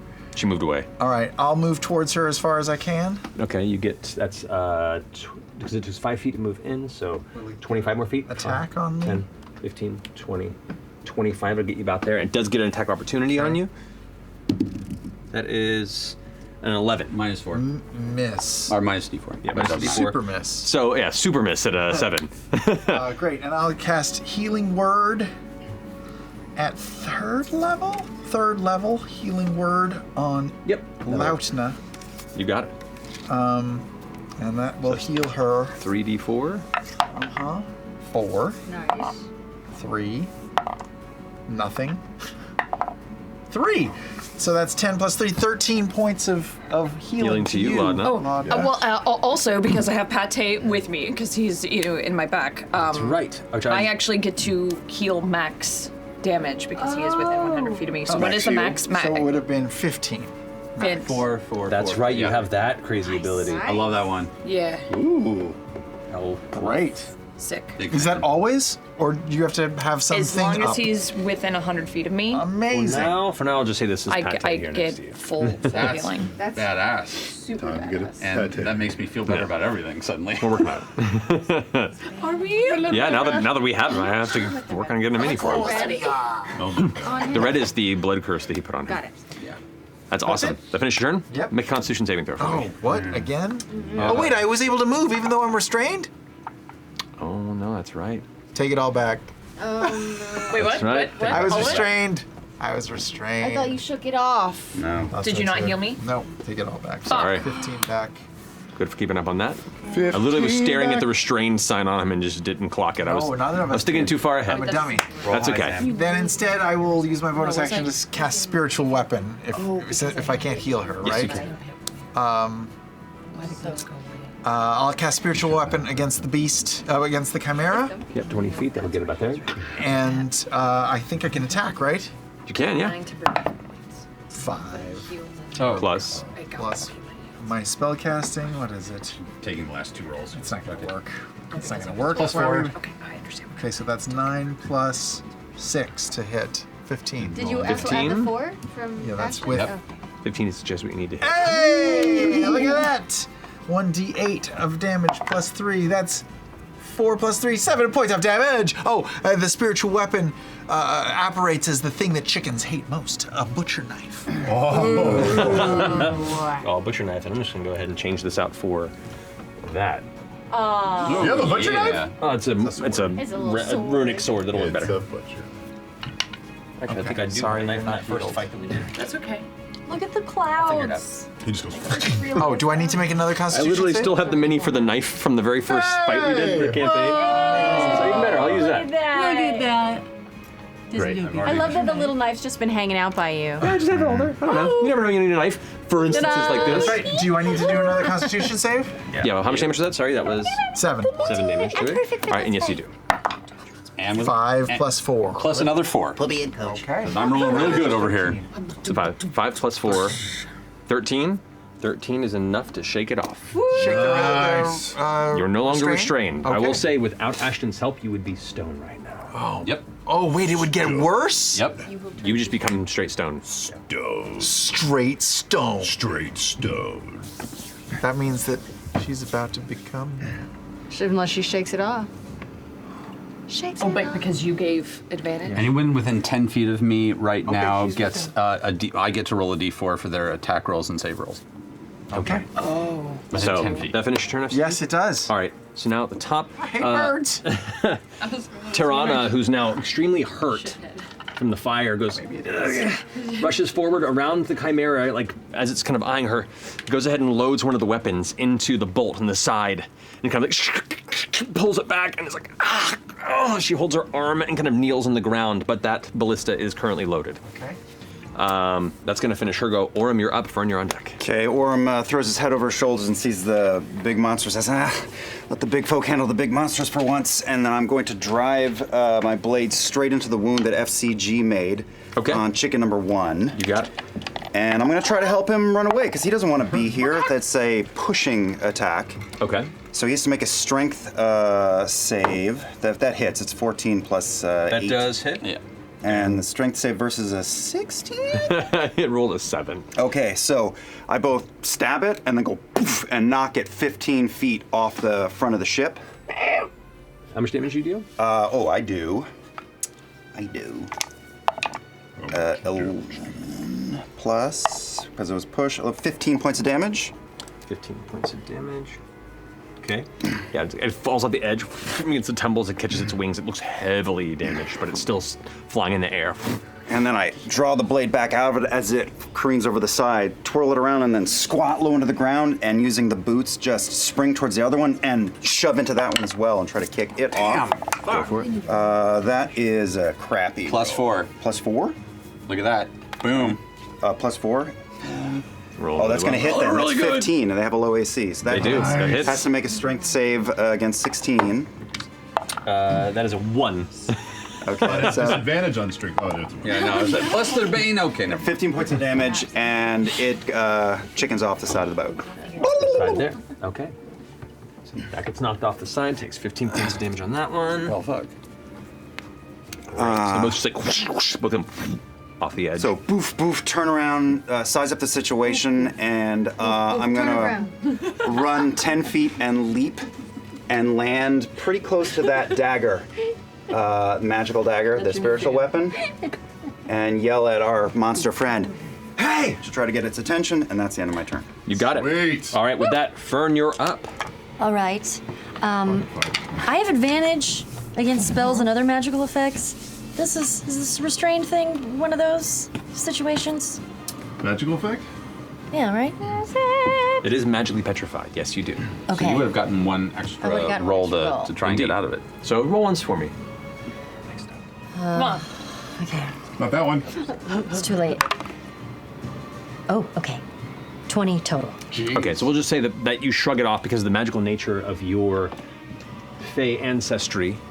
You shrug off the petrification effect. Nice. And what do you want to do with your turn? All right. So what we're gonna do here is, I am going to hit it with a scorching Marisha Ray. So they called me in high school. You know. All right. So I've got. Well, let me see if it hits. Okay, so first one. Against which one? The Chimera? The Chimera. Yeah, okay. So first one is 25. That hits. That is 23. Hits. Okay. It's a really good roll. And this one is. Get out of here. 15. 15 just hits. Oh, so all three okay. hits. So. So 3d6 plus an additional d8 because of your Additional wildfire D8. spirit. God. Is this also a ranged weapon? Because it's. It's a spell. It'd be a ranged spell attack. It is not a ranged weapon. Why do you ask? Okay. Just because I'm also. Because of. I'm learning things, guys. It's all good. Because of the sneak attack, because I took a level in rogue. I'll get you. Sneak attack does not happen with spell attacks, unfortunately. Got it. That's what I figured that. Okay. No worries. I just wanted to double check. That's all good. Okay. Oh wow. Okay. So for the first hit, that is 16. Okay. You only rolled a d8 1, even though it hits 3 times. It's because it says 1. I didn't roll a d8 yet. Yeah. Okay, gotcha. Perfect. So that's 16 for the great. Yeah. Wait. I rolled 2 6s and a 4. Wait. What level you cast? Because Scorching Ray is 2d6. It is 2d6. Okay. Well, I already did. I did 3, so There you we'll go. do it That's at 3, so roll 3 more. Yeah. Okay. So that's 18 plus. Or sorry. It's 15. So 14 plus 15. Yes. So it was 6, 6, and a 4 last time, right? So 16 plus 15. So 31. Yes. Okay. And then So that's it. And then you run another d8. I haven't done a d8 yet, so just one d8. Yeah. Okay. A 5. Okay, so 36 points of fire. Wait, but I have 3 scorching rays. Because it's 3rd level? Well, each Scorching Ray is 2d6.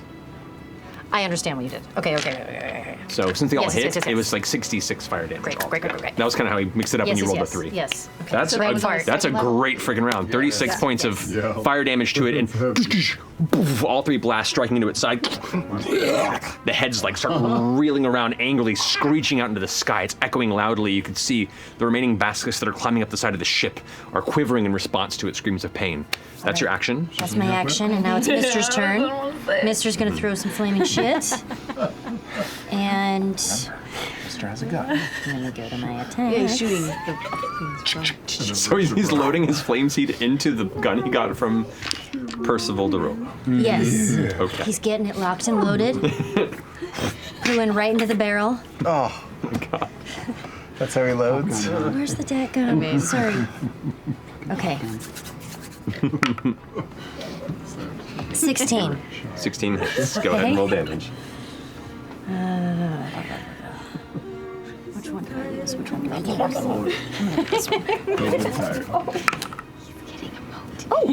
9 points of damage. Nice. Wow. That is 45 points of fire damage in one round. That's pretty damn slick. What the? All right, are you staying put or do you want to move? I am going to. Can I move over to the ballista and can. sort of just get close, ready to go? Yeah, if you want to. Just go All over right. and like whip it around and Yeah, kind of yeah, you're yeah. holding it there. All right. You got it. That finishes your turn. It is now the cockatrice's turn. Cockatrice. They are running away. There are more on the side of the ship, but they are now with this creature distracted, and many of them slaughtered. The rest of them just take off. The ones you knocked over just continue to fly away, and they all exit. Wait, the help us. battlefield. Be allies. Thank the change bringer. That concludes their turn. Ashton, you're up. Yeah, I'm gonna. Seeing that there's no fun left on this side of the ship, I'm going to take a run at the big chicken. Is there a place where I can get to that will nicely flank me in there? Or no? Unfortunately, I'd say no, because it occupies the space. It's not flying, even though it looks the way in the mini. So to flank it right now, yeah, not really. All right, I'm just gonna make sure that I'm somewhere not quite in the way of the ballista, but definitely like. If you can move here, you can get between Imogen and Orm if you wanted to get them within your radius. My radius is 10 feet, so it's pretty Okay, big. so So, actually, yeah, yeah, I'll you can- stay over there just in case got it. something weird happens. Yeah, I'm just gonna slide on up because things are going great, and I'm gonna try and knock it in one of the legs, see if I can just You got flavor it. Make your strikes. Am I going reckless? No, not yet. And this is with the D4. That's not great. 17? 17 hits. Oh, God. So that's 13 points of damage. 13 points of damage too. You got it. And then I'm just gonna keep that rolling around like a terrible, terrible dance move while I'm on the ground and see if I can keep spinning and try and hit it again. Something a little better. Oh, 17, 24, that hits. That definitely hits. Damage for the second strike. Is 4, 5, 6, 7, 15 points of damage. 15 points of damage, you got it. I am just a terrible sparkly disco happening right now. Whack! 2 heavy hits to the side of its torso and body. Its leg kind of almost seems to snap at the knee a little bit before it like pops it back angrily into place, and one of the heads screams in pain. Other ones seem Give me the nonplussed. goat! I want the goat! Come on! And with that, Imogen, it's your turn. Bloody it all is how's it looking? It looks like it's taking some pretty heavy hits. Yeah. That doesn't mean anything. Remember, it's nonsense. he's yoked. He's really big. He's yoked. He's yoked. He's a yokedy one. Okay. I am going to. Okay, Imogen is gonna look around and sees all the chaos happening around her, and all of a sudden she closes her eyes and opens them back up, and they're bright red. Ooh, what? And as she just closes her eyes to all of it, she puts her hands to the side of her head, and next to her, a red entity starts to form. Okay. You all watch as this odd little pocket in the air just kind of seems to flare like a spiral of red energy, and as it empties outward, this creature pulls through, made of like red materia. It looks humanoid, but it's not fully there. It just kind of like wisps of red energy. It has kind of an elongated head, almost like it kind of stretches back wider and longer than though thin at the front, than a human skull, like a half xenomorph, if you will. Do spell. It's a red panda. It just kind of emerges. Excuse me. What You do can just mean? summon something else? What It's do you semi-transparent, and it just kind of Okay. like stands there and kind of like glides in the space next to Imogen. I'm sorry?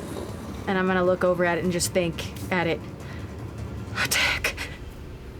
Looks over at you, like you don't see features. There's no eyes, no face. It's just like red energy that's kind of like wispy and not fully there as it kind of turns back and goes to strike towards the creatures. So go ahead and roll for the creature's attacks. Okay, so it's immediately anything within 5 feet. I don't know if that counts me. Has to make a wisdom saving throw. Anything that's close to you has to make wisdom saving? Anything within 5 feet of this entity has to make a wisdom saving throw. Okay. Including yourself? I don't think myself. I can't imagine it. Those are the rules. It says any creature. So if you wanted to move it a little further away. you could do Sure. that. Within 5 feet, you said? Yeah. There you go. You put it there. Okay. So for the Chimera, wisdom saving throw is a 13. So it fails. Minus So it's 4. going to do 9. 2d6 psychic damage Cool. immediately. Legacy of Clay. Yeah. Legacy of Clay is my favorite reboot of Legacy of Kain. It was a solid. And then it's going to slam out just mentally technically against the creature as well. Okay. With 2 attacks. Go for it. So roll damage for the psychic. Oh, it's 2d6, right? Correct.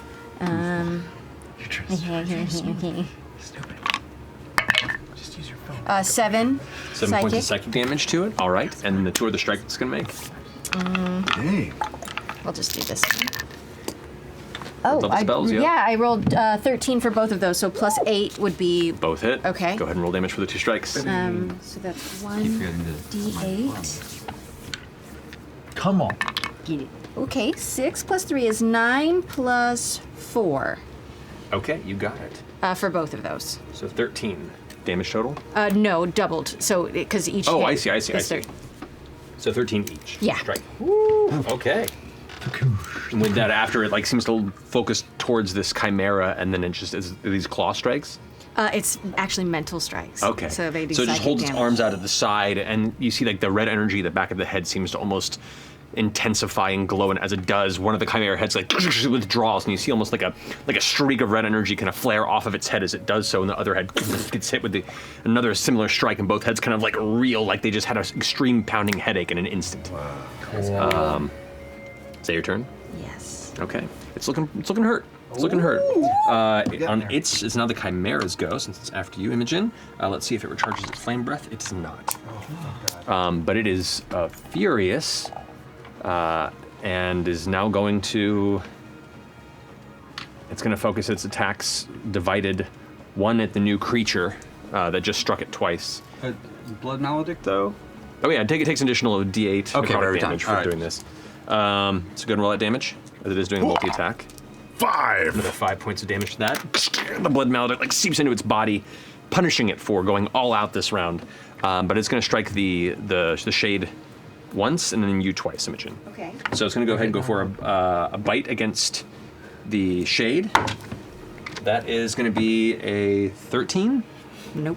Misses. The shade just kind of like drifts backward, almost effortlessly gliding behind as the head just snatches forward with nothing. The goat head's going to swing wide with its horns towards you, Imogen. And that is going to be a 15? Yep. No, -4. Oh. Or minus a D4. Whoa. -2, so 13. 13 is Whatever that 13 is is, your armor class, it still hits you. Amazing. Damn, that would have been good. Yeah, I know, that would have made it. That is going to be 11 points of piercing damage to you. Okay. Actually, no, bludgeoning damage, as it just like slams into you with its goat Oh, in that horns. case, it is 11. Okay. Still 11. And then it's going to go ahead and now strike at you with its claws as well. So let's see the source of this. That's going to be... With a D4. Yes. It's a 19 minus... Oh. It'll hit regardless. Yeah, You're right. How are you looking? I'm okay. 1. Yeah, so it still hits you. The claws are going to do... Silver barbs. Oh, so disadvantage on that, you mean? Yes. Okay, you got it. That is going to reduce it to a 13 minus 1 It's 12. is 12. Doesn't hit me. That misses you. The second one does no damage. Hell yeah. Hell yeah. That's some team. That's fucking teamwork. All right. I take that silver barbs, distracting it. I'm gonna take and siphon that like mercury-like energy, and I'm gonna pass it over to Chetney. So you have Alrighty. advantage on your next attack. You got it. All right, that finishes its turn. As it's now just like digging in onto the surface of the ship. It looks angry, it looks confused by the strange red entity, and is just now ready to lash out. That brings us to Ladna, your turn with Chetney on deck. My turn. Okay. I'm going to... I had a whole plan. I am going to attack it with 2 Eldritch Blasts. Do it. Oh god. Fuck me. Natural 20 and an 18! Okay. Oh god, that didn't count. Okay, for the natural 20, give me big money. Oh, that's good! So that's 16 plus, so 19 damage on the first. 19 damage on the first strike. It impacts the bottom of the jaw of the goat, and you watch this jaw kind of like dislodge from the impact of the force. The second, another 8. Okay, that's 11 damage. 11 damage. Second one. Slamming the other side of the goat head, one of its horns breaks off and goes flying off the side of the ship. I'm going to quicken a spell. Don't make it sad. It's in pain. But is he smart enough? Don't worry about the chimera, jeez! I'm gonna bird, kill it! So you're quickening spell? quicken a spell, and in my like tree form, I say, Pate, fly! I'm gonna send Pate over to it. Whatever you say, boss. And he flies over, and he's going to land on the chimera, and he's going to deliver a shocking grasp. Shocking. You got it. So he's a little like rabies rat teeth. He's like, All right, go ahead and roll for his attack. Is that within 10 feet of me? Although I don't know if it counts as a creature. That's not a creature, is it? Pate? He's a creature. Counts as a creature. All right. I would say... Maybe not. No. 10 feet. More of a creature Yeah, I'll put him in 10 feet, sure, why It's not? got more of a soul. Jesus. What? I didn't. What? That's real bad. It's probably not gonna do anything. 9. Plus 4. 12. That does miss, unfortunately. Okay. That's okay. That's 13, actually, yeah. So that was with your spell attack bonus, right? Correct. Yeah. Okay. Yeah. So he goes to strike, and right as he 13, you said? right, There's right as 13 doesn't hit. 13's not enough. Goes to bite, and it bucks him off the side, and goes, Oh, god damn it, sorry. We'll try next time. Had to practice. First time, you know. all right. Does that finish your turn? Yes. All right. With that, Chetney, you're up with FCG on deck. Amazing. I'm just gonna shift over to the right a little bit and rock back up my heel, and I'm gonna take the scythe. I'm gonna take turmoil, and I'm gonna take the blade and I'm gonna lick it, and cast a blood maledict on it and get a little stuff going here. 6 points. That hurts. Ouch. Cut myself in my fucking Is this toe. flame based? Yes, flame. The whole scythe blade is now wreathed in bright red orange fire. Flaming scythe. It's invisible. Although it's magic, so do I become visible again? Oh, because you cast Well, you're not really spell? casting Not really a a spell spell. or an attack, so. So I rock back on my heel and I'm gonna jump off the ledge towards the chimera. Yes. Now you become visible. Middle of the air, you just see leaping in the sky, back behind a flaming scythe, just back towards the Chimera. Go ahead and roll your attacks. Dope. I have advantage on these attacks because of Laudna. Do. On the first attack. First On the first attack. attack. Come on, make it big. And within- Well, that's gotta play. Yeah, 26. That definitely hits. And the second The strike? second one is 19. Both hit. Great. As you leap down, I take it next to Imogen. Yes. Yeah, it would have been. 12 points of slashing damage. Or I'm sorry. 9 points of slashing damage, 3 of fire. Okay. So 12 total. Total, you got it. And then the second one. Yeah. 7. And 11 points. 4 of which are fire. Okay, are you adding the additional D8s on these? Oh! D8. Oh!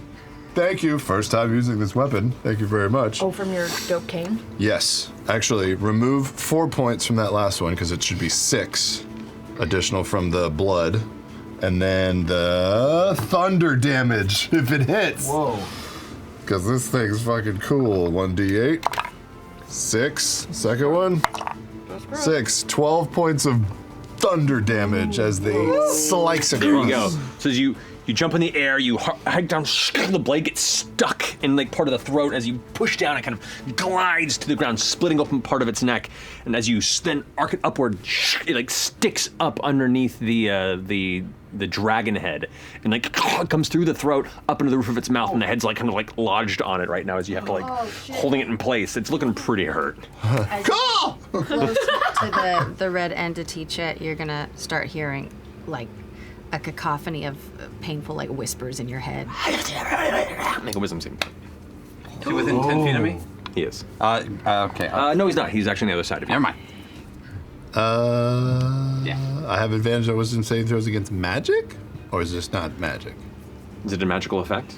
Let me double check. It might be at the start of my creature's turn. I'm just letting you know. Oh, does it say at the start of a creature's turn? If it's Yeah, within so 10 you're feet? fine So you're right fine. No problem. Just letting you know. Just letting you know you can hear it No as you bigs. get closer. No, I don't think so. FCG, you're up. I'll move closer to the melee. That's normal for me. That's pretty good.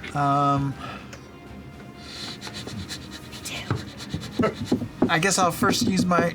Ooh, all my healing is bonus actions. Well, he's almost dead. He's almost dead, right? All right. He's looking pretty hurt. I will. I'll attack twice then. I'll attack with. A little door will open up on my shoulder and shoot out a gout of flame. A sacred flame. All right, so dexterity saving throw? Yes, dexterity saving throw 14. 14, that is a 12. He missed. Misses. I mean, he failed. So that's 7 points of damage. Radiant damage. So as it opens up, the flame gout slams into the side. The flames kind of burn and curl. One of the heads kind of curls back and looks, and you can see it's the unihorned goat now, with the other side broken off. The weird square eyes are staring at you from a distance. I hate square eyes. I will use my spiritual butcher knife to chop at that head. Go for it. Roll an attack. I get advantage because someone else got on that. 20. That was Laudna. 11 plus. What was Laudna within 60 feet of you? Yes. Oh, I mean, I was at the other side, but it's gotta be, right? Yeah, you would have been. Yeah. Cool. Gotta be. Gotta be. This is spiritual weapon. 11 plus 6, 17 to hit. That hits. Good roll damage for the spiritual weapon. That is a 6 plus 3, 9 points of damage. Much damage to it. Great. Does that finish your turn? That's all my turn. All right. That brings us now to the top of the round. Currently, Tirana, who loaded the ballista, Fern has it, goes, "You got this," and then is going to go ahead and turn around this side and is going to attempt to go up the side of the stairs there to get away. The Chimera does get one attack of opportunity against her. She tries to rush away. That is going to be 5 plus 8. Minus D4. That's a 13, which would hit, but it is a minus D4. 11, which misses. So as it kind of strikes out with one of its claws, does like the running from the Save a Marshmallow Man hand on the top of the building. It was like the like just barely leaps out of the way in time and rushes up the stairs. Got it. You negate. Yes. The large print giveth, the small print taketh away. Orem, you're up. Fern, you're on deck. Okay. Orem quickly runs up the length of Ashton's warhammer, and just as I hit your shoulder, say, "Sorry, Ash," and spring off of his shoulder, their shoulder. That's not great. And land on the goat head, and I'm gonna stab this bastard in the eye. You got it. Make a goading attack. That's a 19 plus stuff, 27. That hits. It has to make a wisdom save versus 16. That is a natural 18. Plus, yeah, so it's a minus d4. So 17. Still makes it. 5, 6, 5 is 11 plus the 8. So that's 14 for that hit. 14 damage. Okay. You slam down, arc into it, carving past. You hit like a tendon, and one of the heads kind of hangs limp. It's still alive, but it's like having a hard time holding itself up, and it's like. Cool. I will just follow up and go for the other eye and try to do the same thing. That is a 7 plus 8 is 15 to hit. 15 just hits. Just hits. Okay.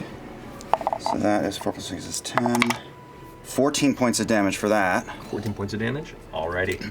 And then I'm going to Look a real hurt. Backflip off this thing's shoulder, land in front of Imogen, back her up and throw the shield up, using bait and switch, and giving Imogen 8 points to her AC. Ooh, to my AC? Shield up. Oh, shit. Pushing in front. That finishes your go. Yeah. Fern, you're up. Get off my airplane. How do you do this thing again? I'll get locked and loaded into the. Oh, right. Yeah. ballista. Okay. Yes. Get off. You have to make a wisdom save on the second attack as well. Natural 20. Okay. Sorry. That's fine. That's how it works sometimes. Yep. Okay. All right. So you are aiming this ballista at it. It is point blank, so I'll give you advantage in the attack roll because it's literally right there. This is a little close, but. So go ahead and roll. Roll a d20, adding plus 6, but you have an advantage. You have to get a 15 or higher. Okay. Yeah. Okay. 20 total. Okay. Roll. It's 4d10 damage. So Oh. roll 4d10. Ooh. Right. That might do it. That might do it. Takes 2 actions to fire, to load and fire, but it does some pretty decent damage if you can hit. Okay, 9 for the first hit. Well, it's one hit, so you just It's roll. one hit, okay, so- Just add them all together. So 9 plus 10 total. 10. 12. Come on. Got this far. 19 total. 19. How do you want to do this? So this is a massive ballista bolt. It's about more or less 5.5, almost 6 feet long, like solid metal with like a hooked blade at the front. Almost point blank range. And right. it's like 10 feet from you. You just release it. I'm just gonna make a kebab. So it's just gonna go straight through and then straight through the dragon's mouth. Okay. It starts to fly up a bit. And then suddenly the rest of you hear this ting and watch as its wings just out like heavily, and the impact of it sends it tumbling up and over the edge. Damn. And it just limply falls out of the sky like a gnat that was swatted, and you watch it just vanish into the sky below and off the side. Oh, yeah. That was a bit much. Wow. Get off my aeroplane. Get off my airship. That was cool. Ah! Ah! Oh, get away. Just step away from the chest. What is Step that? away. Oh, What is that? going crazy? I'm just gonna tell it to move away from everyone. What is that? Yep. Well, what is this thing with us? Yeah, I think so. But it hurts us too? Well, I mean, it just kind of hurts everyone. Now 3 out of 7 of us are hurting each other. Is he? Wait. Is he friendly? I'll go over and try and touch the leg. You go over and touch it? Yeah. Your hand passes through it. It does have some resistance, but it passes through it like it's partial material. It's almost Cold ethereal. inside. It doesn't have a temperature beyond the air around it. Make another wisdom saving throw. Yeah. With advantage. 15. Oh, no. So you take 2d6. 2d6 psychic damage. The whispers that are in your brain. 7 points. Strike through, and it becomes this threatening assault of hundreds and hundreds of thoughts and emotions all at once, and you guys watch as Chetney's nose begins to bleed. I'm step away from it, Chet. Okay, that's Do they just stay? Yeah, what happens now? What is this? I don't know. I've never kind of done something like that before. I kind of want to hit it, but I also like if I hit it, does it hurt you? Like, does it go? Do you swallow it? I don't think so. How did that even? Make it go away. Make it go away. I'm gonna tell it. Can you leave us? It folds back into that same spiral space of energy and is gone. Did you raise your hand earlier when we were talking about people that would fuck up the entire group? I did actually, Okay. yeah. Wow. I mean, that's incredible. And they flew off into the sunset. I wonder if they'll make it work. Wow. So you don't. I don't know exactly where that was from, what that was. How did you know to do that? Yeah, did you try to do that? Not exactly. I feel like every time we have like an intense fight, you somehow have like find a glow up. I don't know. Like every time you bust something out. I'm not complaining. In fact, quite the opposite. But wow, holy shit.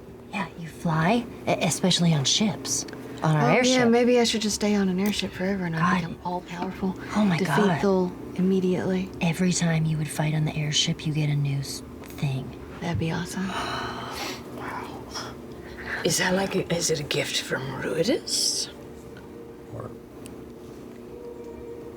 I mean, it did have some weird. Like I'm the not color. sure. I Kinda don't looked know. like That's a fair. like a fair flare. answer. It was kind of body cute. flare. It was really cute. Chet, what did it feel like when it bled your nose? Oh, it's like all the boys and girls of the world were trying to give me their toy orders at the same time. Like as if one mind could handle such a thing and not be corrupted by it. It feels very specific. Anyway. Captain Xandus, ship okay? Yeah. Oh yeah, how's Tirana doing? Tirana's looking real I'll rough. go give Tirana some healing. Okay, Xandus goes, yeah, this is like, how many times are you all the best? It's really good. That was very scary, and I couldn't really do anything but try and, drive the ship, or it would go away and make us all die. So very nice that I could trust on you. I haven't seen one of those before. That was crazy. That was pretty nuts. That is just chill. We trust on you too. Hey, as long as you kill the things that come to try and defeat the ship, I'm happy. Xandus, how far away are we from the jungle? Last time from the jungle, maybe like a day. We're getting pretty close. That's where we're going first, right? We're about 3 days away from Eos, so like somewhere in this kind of sort of pathway we're going. Oh yeah, We're almost out of the hell cache, though, yeah. Yeah, no, we're like just cresting over, so just pay attention. Maybe, let's not have any more chickens or bigger chickens. I appreciate that, by the way, but for the record, when this is going, I feel great. Don't worry about that. Copy that. Yeah. I kind of want chicken now. Oh man, I want a goat. Too bad it went over the side. We See, could've- Denalia, Had some the large dinner. bugbear I'm excited about that. cook, comes from below, who is like holding a mace, ready to come and join the fray. He goes, "Oh well, I think we have chicken. Let me see what I can do." Puts the mace back down and goes back down into the. Oh, yeah. Nice. Great. All right. Yeah. That came out of nowhere. Sure did. Really did. Now what? But I guess we keep going. Guess Yeah. dinner. Chicken? A good dinner and a rest before we look out for a landing spot. Oh. All right. So now that completes the 7th day of this journey. Long rest. Long rest. Long rest is Okay, complete. hold on. Long rest. Listen. So approximately 2.5 to 3 days of travel as it looks. You see now the Hellcatch Valley beginning to vanish as the approaching mountain range now gives way to what you know to be the Gloomed Jungles of Aeshenador. So now, this expanse of mountains on the left-hand side is the mountains that keep in and separate the Stratos throne from Aeshenador, from the Talon Highlands where you grew up. You know these to be the Kaal Mountains. But the jungle below is not the verdant green that you're familiar with. Instead, you see this massive gorge before you that the mountain ranges surround, and this rolling jungle of a unique color and pattern, like a textured blanket of canopy that's a patchwork network of white, pale white and gray, and jet black with perfunctory bursts of blue and purple and red and rare splotches. This is not like a jungle you've seen before. These are the Gloomed Jungles. You can just barely see visible river banks that occasionally peek through some of the tree spans, small rising mountain clusters that break past the canopy and kind of add these almost discordant teeth across this shifting, rolling blanket. You can also see patches of mist-swallowed swamps that kind of dip into the lower parts of the hillsides as the sprawling jungle just continues to just shift in height and depth, consuming the valley floor for miles and miles and miles and miles. And that's where we take a break. Oh. And we'll roll for the rest of these when we get back, because it's time for us to take a break. It's been a little bit. Oh my god. Yeah, that was Ready an awesome. for it. I was trying to draw it as you were describing it, and it ended up looking like a mouth with pubes stuck in it. But Draw me like one of those terrain maps. it was like it was teeth. I was drawing the teeth, and then like I drew like curly things for the, and I was like, this doesn't look right. You can take the drawing away from Laura, but you can't take the Laura out of the drawing. All right, we'll pick up here on the 8th day, heading into the Gloomed Jungles of Aeshenador. Are you saying gloom? Gloomed. Gloomed. Yeah, Gloomed. Those are so cool. I want to see them in person. I want to see what that really looks like. Yes, please. I'll get on it. Figure it out. The Kaal Mountains, right? The Kaal Mountains? The Kaal Mountains, yeah, spelled Kaal. Kaal. It's in the notes. But yes, we'll be back here to pick up from that here in just a few minutes. Hang tight. We'll see you shortly. Welcome. This is the Fable Maker's Tarot. In today's reading, we'll look at how to become better TTRPG players using the Misty Step Tarot spread. The first card is your current space. What kind of player are you? The 8 of Swords might indicate you're feeling a bit confined in your current games. The second is your target space. What kind of character do you want to be? The Empress card is a sign that you may find inspiration in guiding others at the table. The third is teleportation. How do you get from card 1 to card 2? Ah, the King of Chalices. He represents counsel and devotion.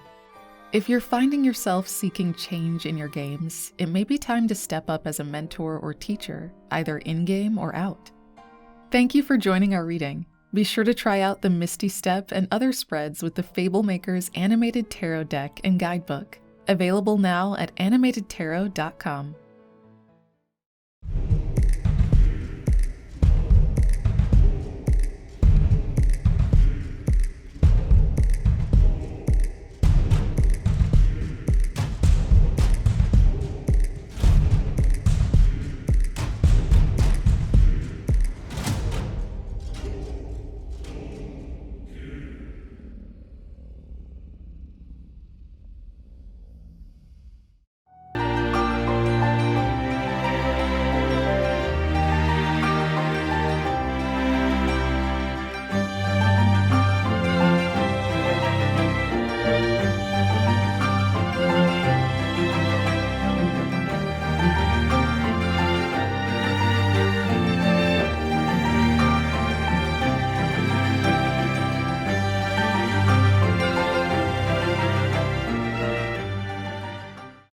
Several months have passed since the threat of Cognosa, and Exandria sleeps soundly never knowing the horrors it could have endured if it weren't for the bravery of a few unsung heroes. And now, in the shadow of an old threat, the Mighty Nine must stand together once again. Exandria may never know their names, but we do. The Mighty Nine reunited.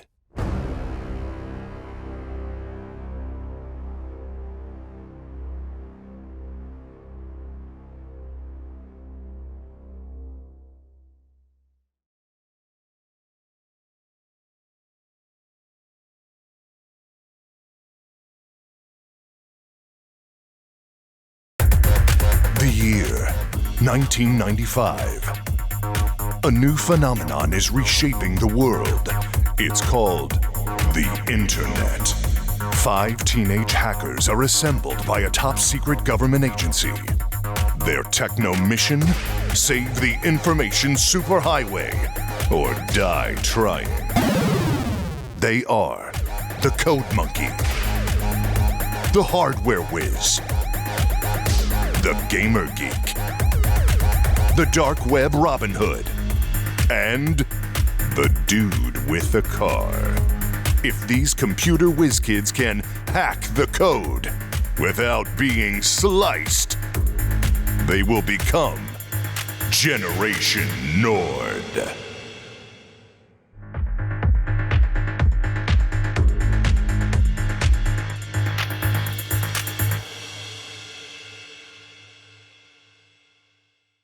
Hey critters, Laura Bailey here to guide you through what's new in the Critical Role shop.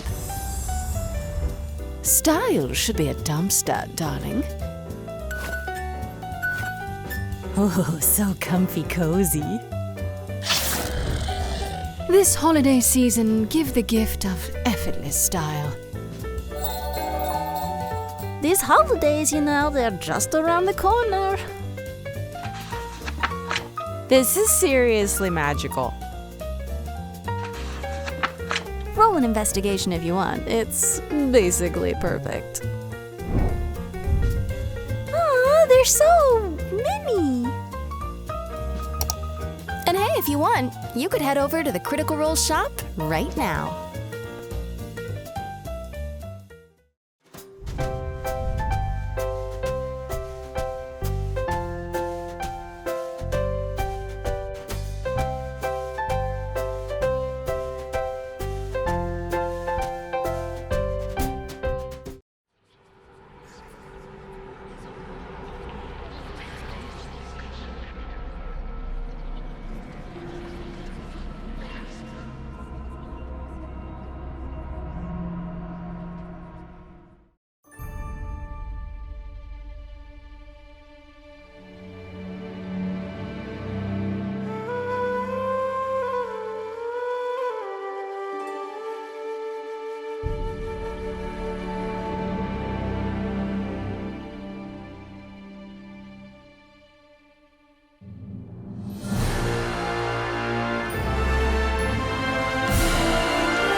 Forces of evil threaten Exandria, these heroes are there to answer the call. I'm Super Scanlan. With my Critical Role Twitch subscription, I can watch all my favorite CR shows before they come out on YouTube. Take that, evildoers! Here comes Jester with her Twitch subscription to Critical Role. She can access gnarly emotes and post links in the chat too. Radical! Oh no! Here come some trolls and jam up our live chat. Don't worry, Laudna will stop them with the help of Critical Role's professional moderators. She's spooky, but I like her. Here comes Laudna's friend Chitney. He has an Amazon Prime membership, which gives him 1 free Twitch subscription of his choice. Of course he subscribes to Critical Role. It's the power of teamwork. Die, die, die! Spooky. I cast agonizing bolt! Scanlan's hand! Stab him, Chetney! And look, there's Caleb with the power of introspection and existential dread. Now that we've defeated all the bad guys, let's gift subscriptions to other users. You can do that by name or randomly. Taliesin! Ashley, please, I've told you so many times, just don't play with those, okay? They're super fragile, custom made, custom painted. You know what? We have to film in about 30 minutes, so why don't you two just come with me? Come on.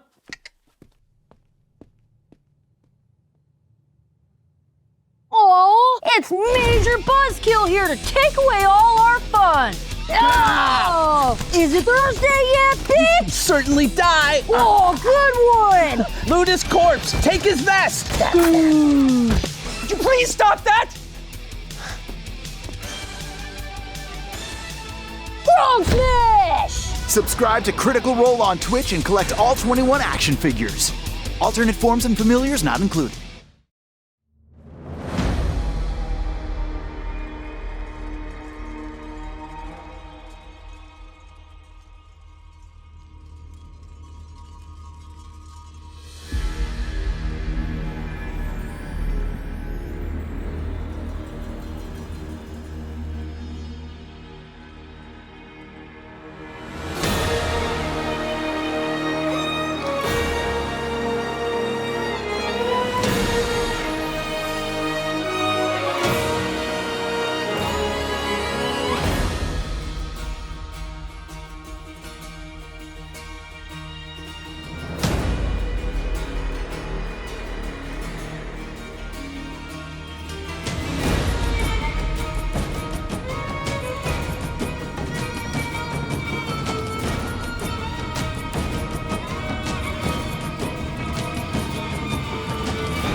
And welcome back. Oh no.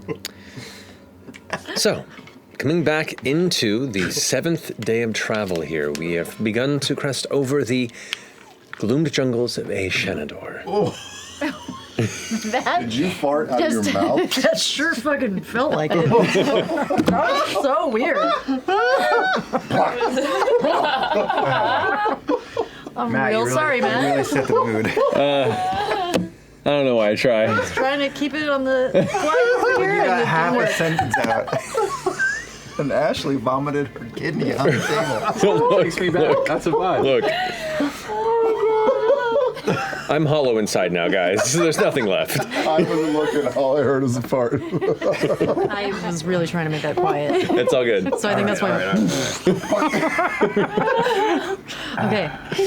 Someone roll a d20, please. Wait, no, it's not your turn. Yeah, it's right. Isn't You're it going all the way Marisha's around. turn? It is, yeah. It's It's no, but he Marisha's. just went. Yeah, He I rolled the predicted. chimera. Yeah, it's Marisha's turn. Okay, it's Marisha's turn. Roll one. But can we just one. Travis? Oh my god. No. 3. Isn't that what you rolled? Yep.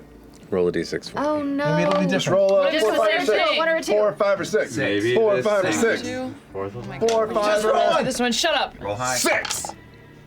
3 again. No, Another I think chimera. last time was 2. No, Oh, he rolled 3. so when one's used in the journey, then it transitions into the lower numbers. The lower or the higher? The lower, the No, the higher. lower. Or should I just re-roll? No. So Okay. Now what? the previous hours of the morning, you noticed, some of the grayer skies that were guiding you towards the southern reaches of Aeshanador. The beautiful, odd expanse before you, but the mists grow thicker, the temperature grows colder, and the sky grows ever darker. Eventually, you begin to feel the first hits of rain. Rain. And the storm begins to take over here.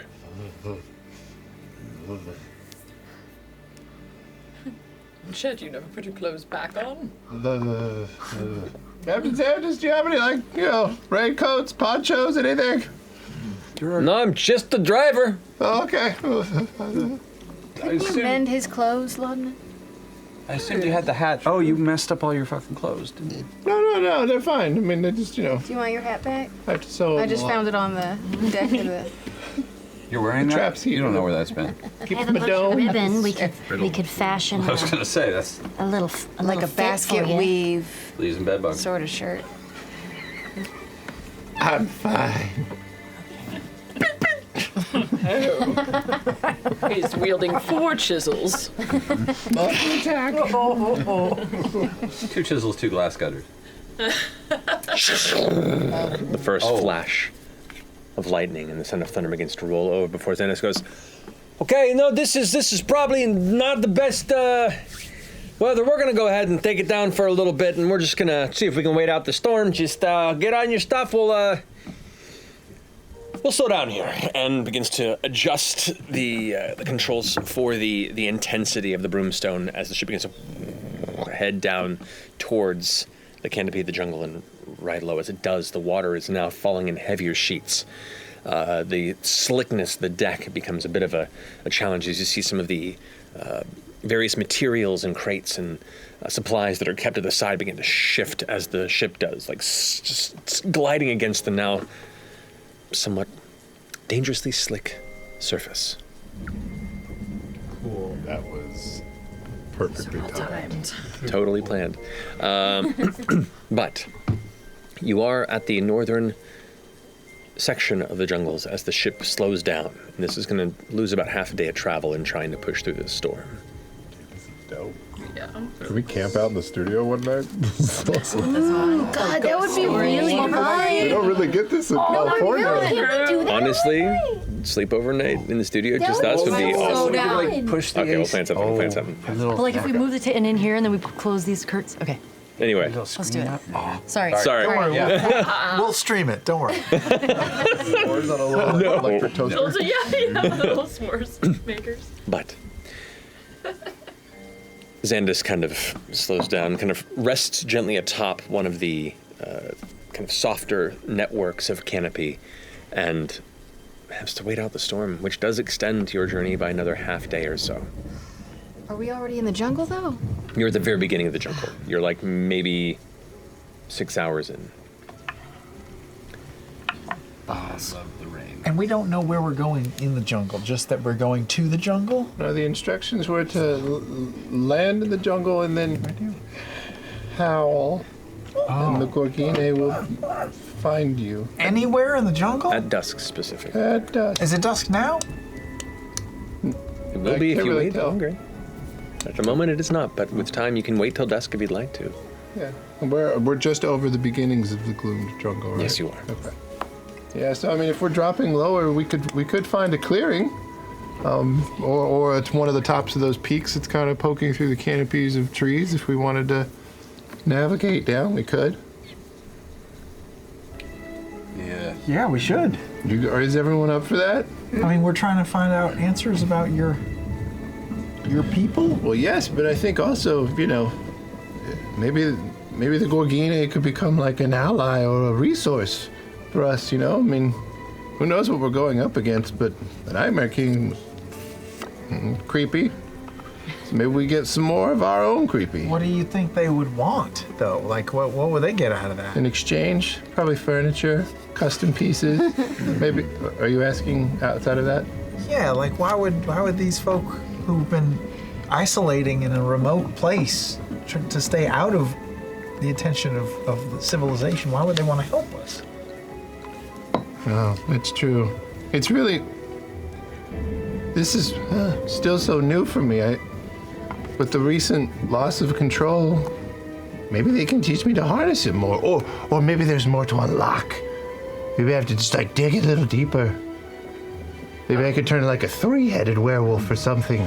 Whoa. Right? Yeah. So I don't know. It feels like this is what they do. Do you like being a werewolf? I do. I mean, it's exciting. It's new. It's invigorating. Plus, my senses are so heightened. I can smell everything, hear everything. I mean, I was pretty perceptive before, but it's not like this. Are you smelling? Oh, What do I smell like? Just dead. All right. But not dead. It's strange. What do I smell like? Kind of like something crisp, like a little. There's almost like a tartness on it. It's interesting. Okay, I can't believe I'm asking this. What do I smell like? You have a very earthy scent. That's all you got? Okay. Well, like limestones, a little bit of shale, like marble. Thank you. And a couple of like some of the harder woods. Yeah. Petrified wood. It's a very similar smell. I do oil, and occasionally I'll use like wood oil. That will happen, like a lemon. Yeah. I approve.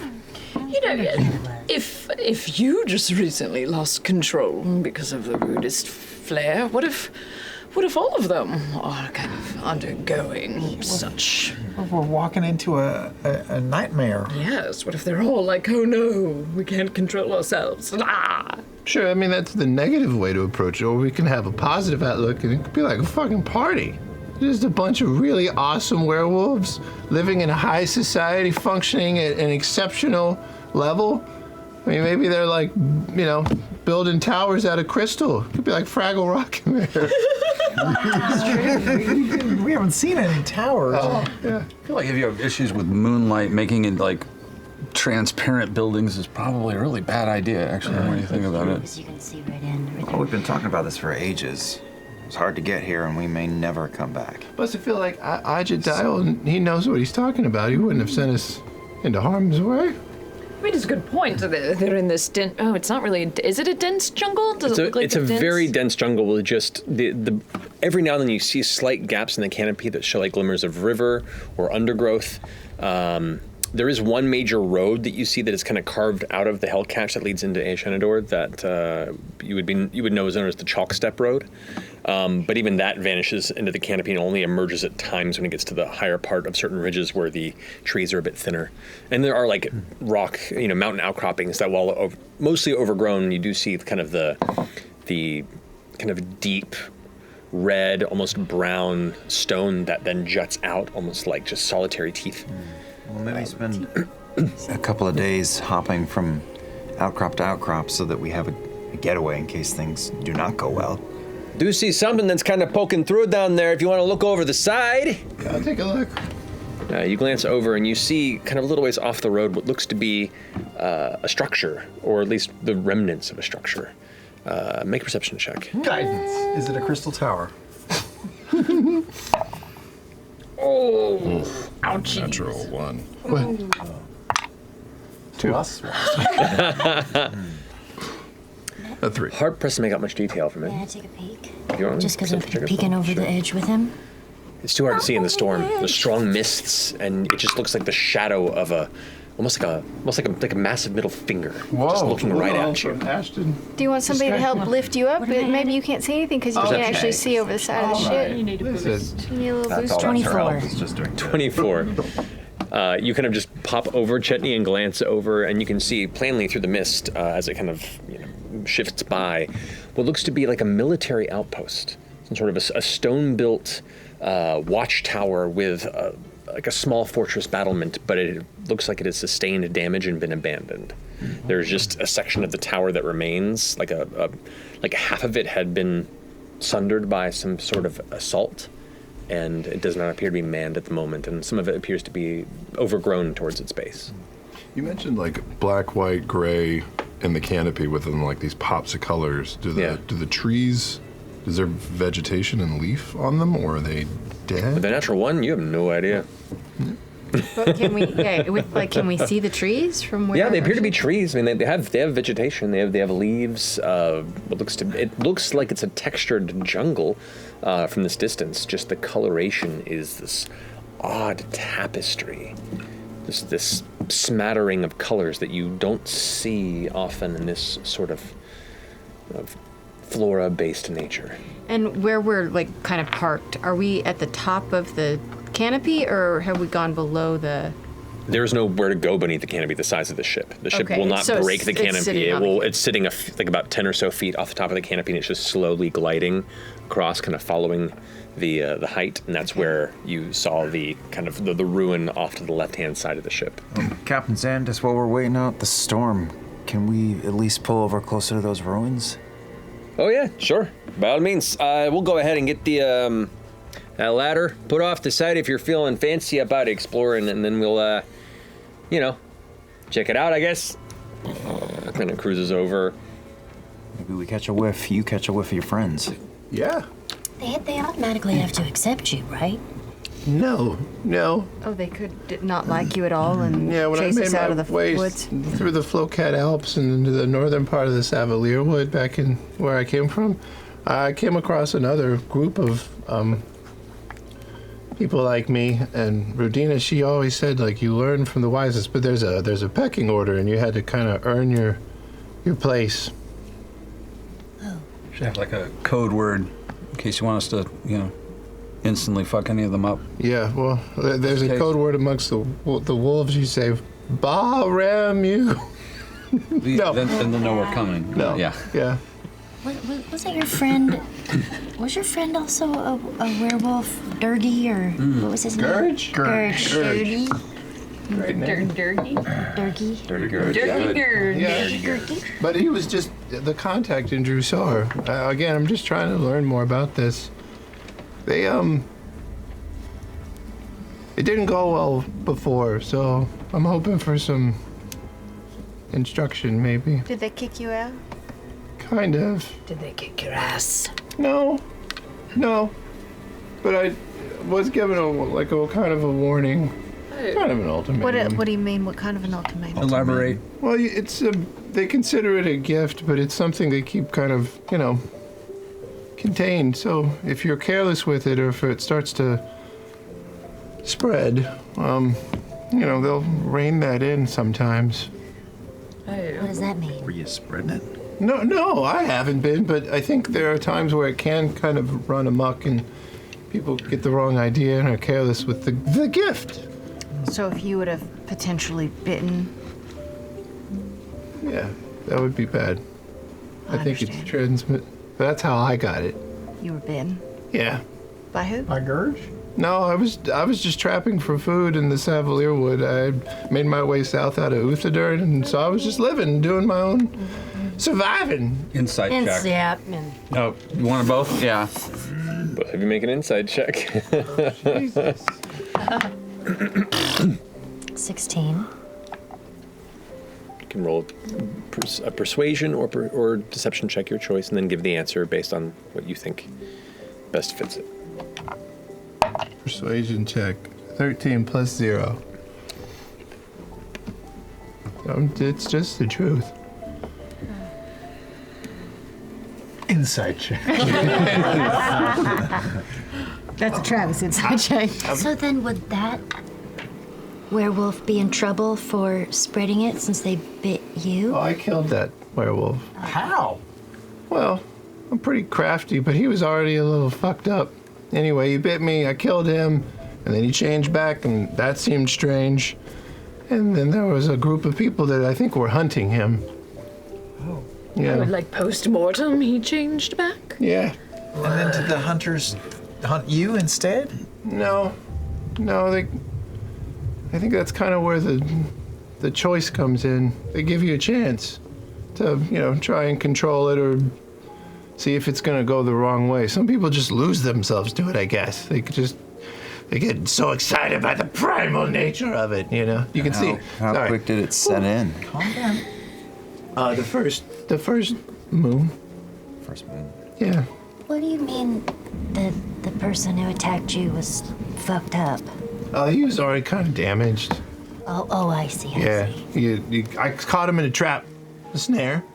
And when I went over there, it was just kind of dark, and I tried to finish him off, and he fucking hit me, and then he bit me, and I stabbed him in the neck, and I opened him up from navel to belly, and I just showered in all of it. Oh, so you were like that before the wolf? I thought maybe that was what Look, I made take you. it to the limit, okay? I don't have any half measures. It's all or nothing at 400 plus years old, okay? 500. What did I say? You're 500 years old? I'm pretty sure it's 500. Roll a D100. It's pretty clear that I am 700 years old. So wise. Yeah. So, but I think that structure still exists. So I'm sure there's somebody that's going to be the alpha, and you just have to submit to that at first, and then try and prove yourself. And maybe they'll be able to teach me how to avoid the red flare. Maybe they know more about that. I just don't want to be a danger to this group. No, you need to have some way of controlling it. Maybe it's a breathing exercise. Maybe you just sort of imagine something like close your eyes and just think about like a happy thought or a happy place, or like what's the thing that you most want to do? I love working with wood. Well, of course, yeah. They're just surrounded by supple wood. It's a forest. And tools. Oh, yes. Well, actually, harvesting the wood can be quite a bitch. Plus, you have to be very selective in your wood choices. So this is already prepped wood in blocks. Oh, yes. And you're just surrounded by it. Yeah. That's a cabin.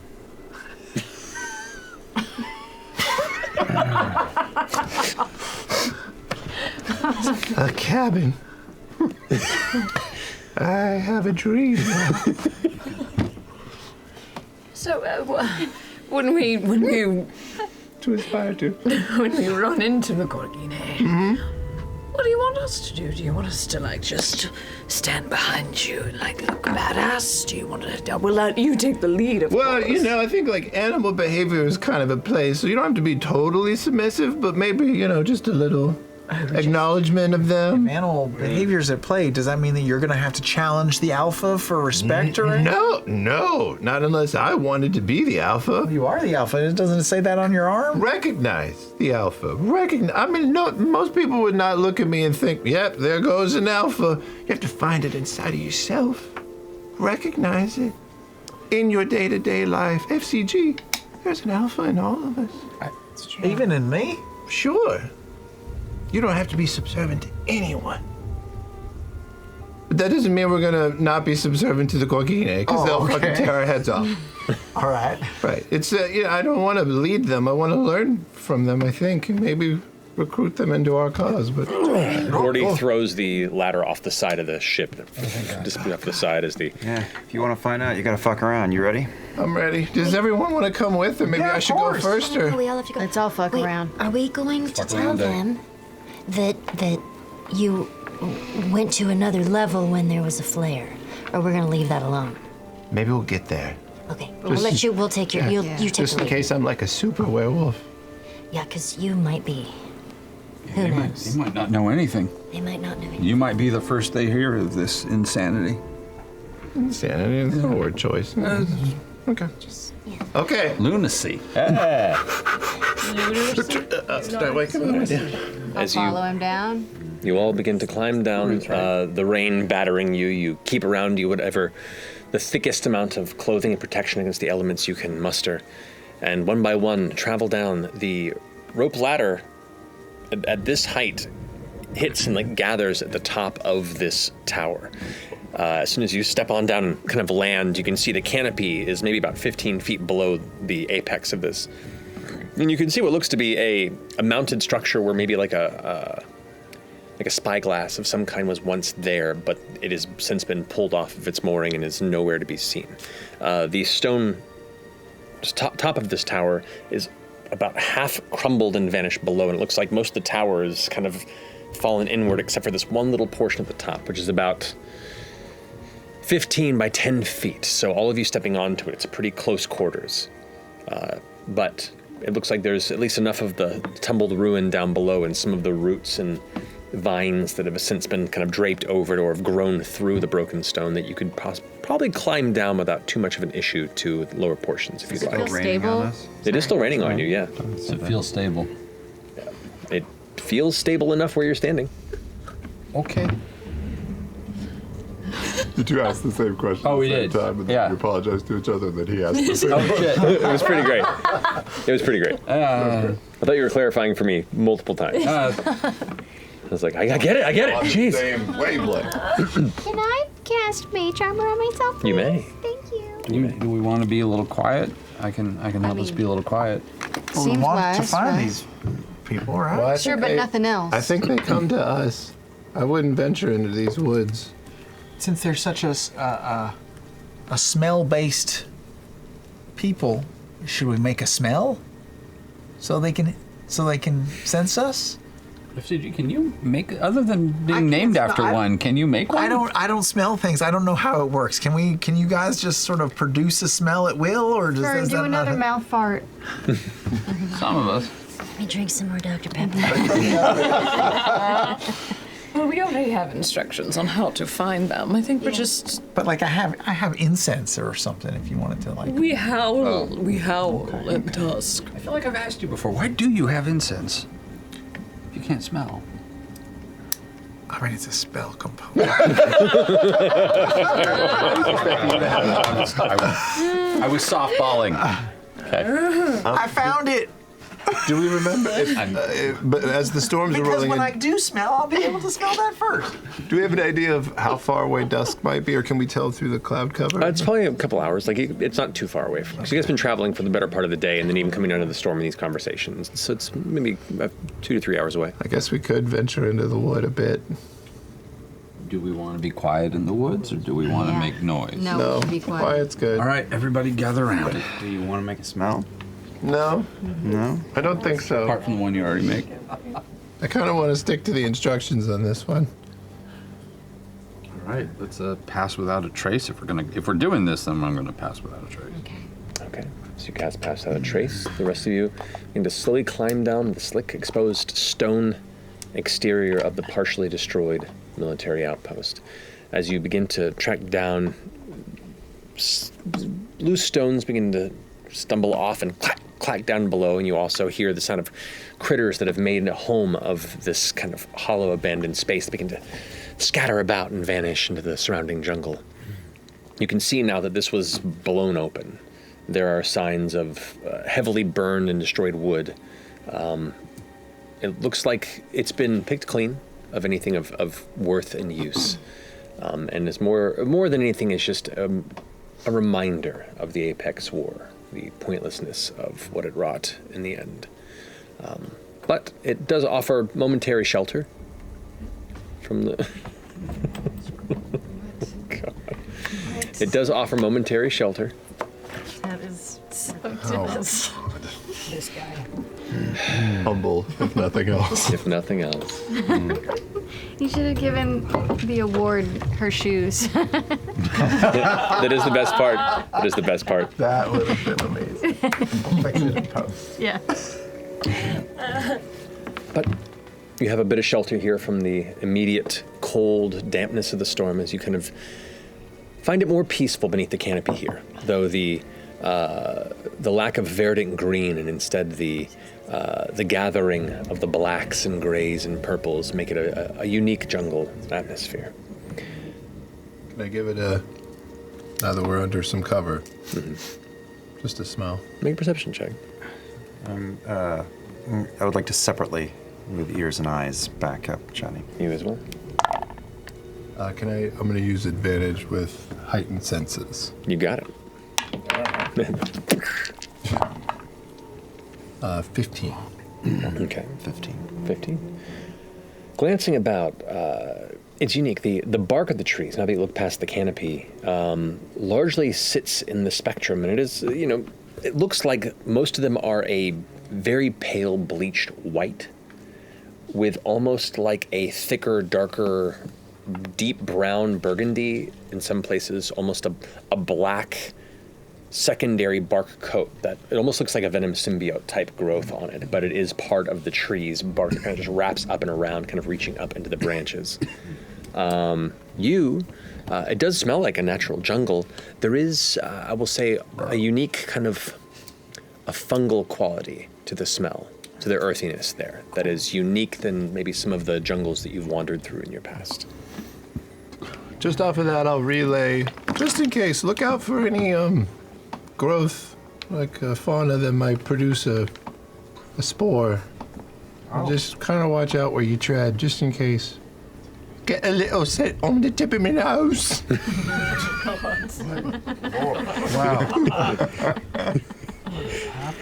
Hey, don't do that. It's my job, eh?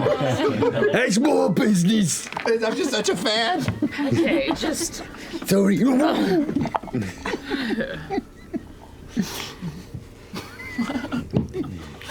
love that you treat Pate kind of like the troupe of announcers in the Phantom Toll booth of Dictionopolis, and there's the one little guy that goes like "Ciao," and they like kick him back. No. Yep.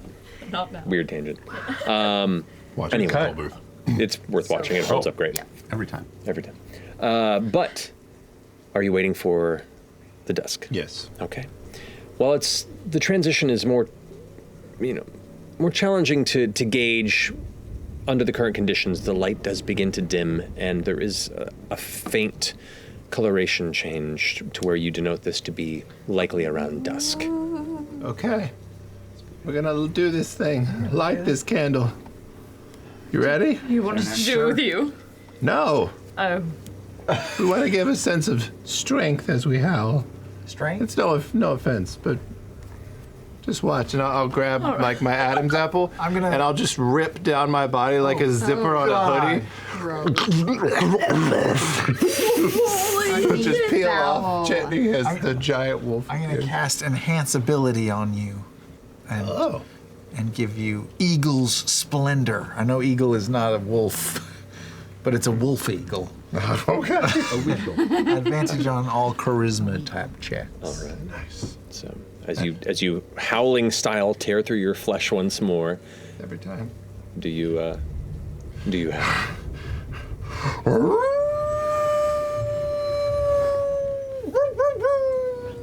All right. Classical. The howl is That do it for you, piercing London? and at the same time resonant. It cuts through your bodies to the point where you feel kind of the bassy vibration as well as the higher end at the same time.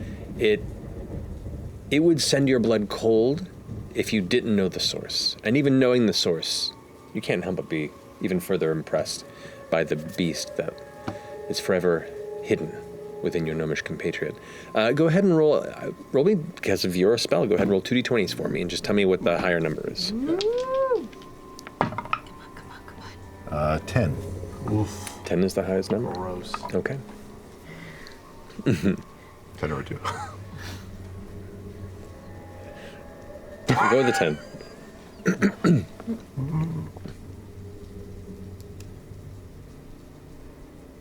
Nothing. I'm sure it takes a minute. Maybe the thunder is like drowning you out. I suppose it's just my pride.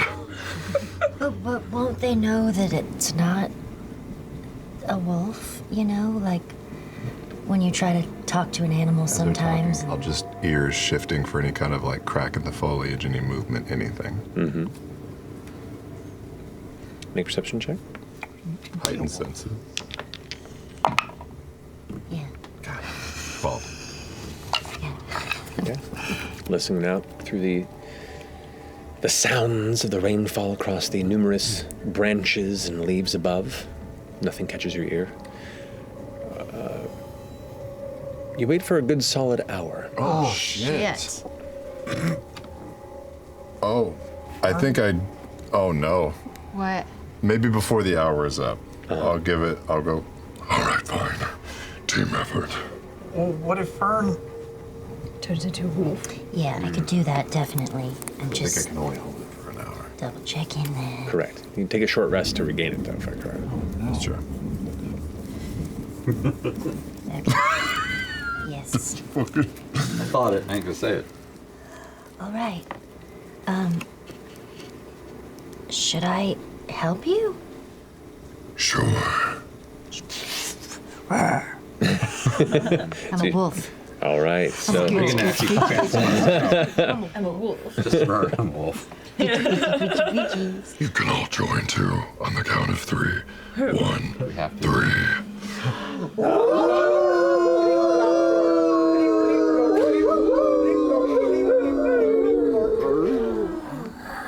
Okay. Letters, do you know what a wolf is? Beep, beep, bloop, bloop, bleep. God damn it. Oh. Scratch.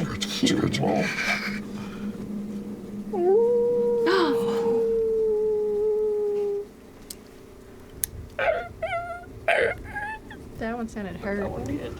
It's a baby. Different sounds all seem to echo at distances you're unaware of. Far, but just barely audible by your acute hearing senses. Most in a particular direction? It's kind of hard to hear in the storm. Yeah. Not with the perception roll you rolled earlier. How far away from the tower are we right now? We're just at the bottom of the peak, right? Yeah, you're still kind of, you probably stepped out from the ruin to go ahead and do that, but Might be worth if you'd like to, using the wolves. Just in case things go off, keen hearing, some cover. Well, you also can use your wisdom if you'd like to. You Yeah? can use your perception because you are a druid. But you still get the keen senses, so you get the advantage on it. Whoa! Nah. Okay. 24. 24. Stay down. Okay. Why?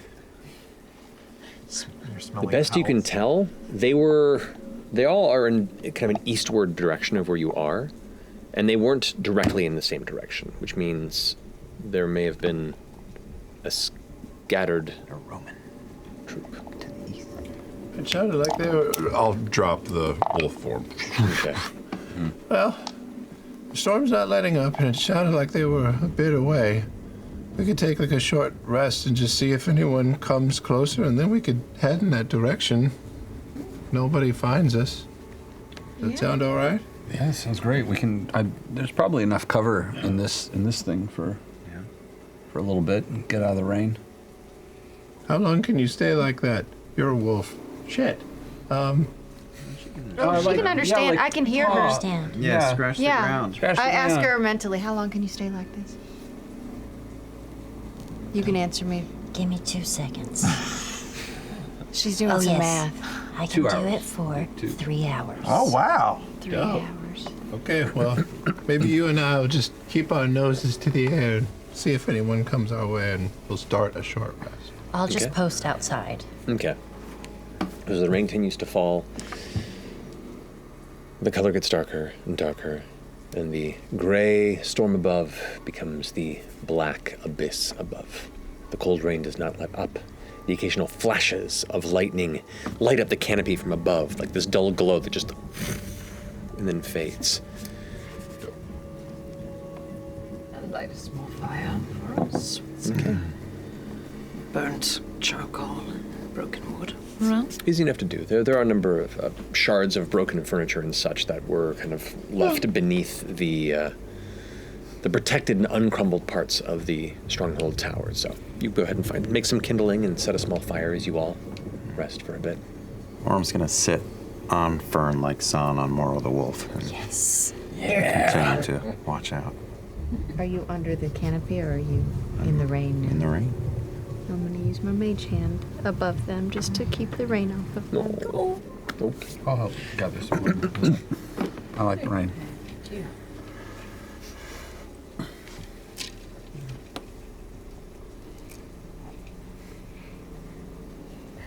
I'm listening. Both of you make perception checks. Heightened senses. Oh, wait. Better. I have 18. Wait, I have advantage on this? You do because of your kids. Yes. Okay. 21.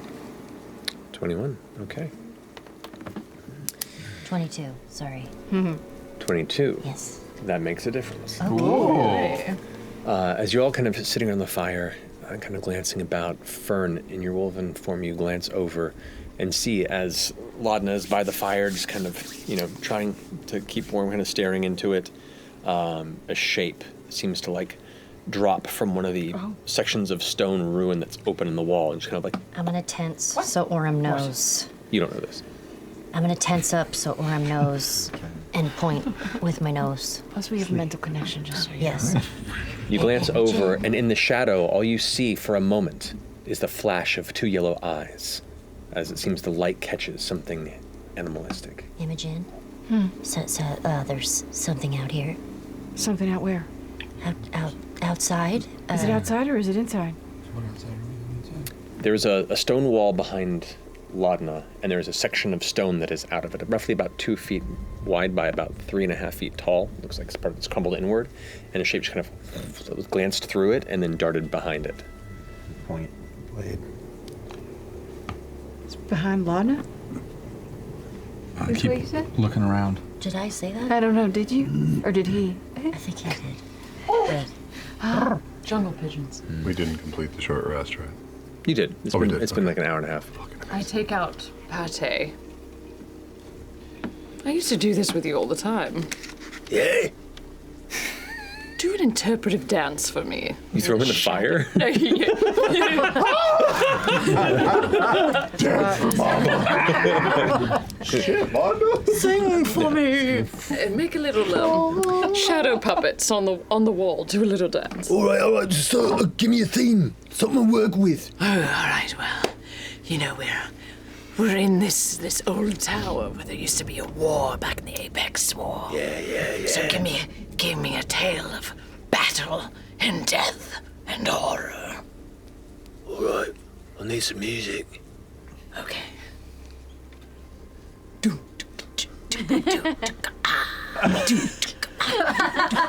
It just goes into starts going into this thank you.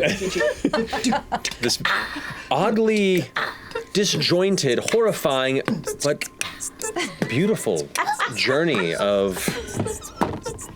No, it's real bad. It's incomprehensible. You can't. At times, you think either he's dancing or he's having a physical issue. You're uncertain, but he seems into it at the very least. While this is happening, you glancing with your high passive perception, start to sing and you dance see quietly. 2 other sets of eyes just kind of appear in the shadows outside of the ruin. I guess I'll mentally tell Chet, I think they're here. I'll kind of step out where Fern and Orm are.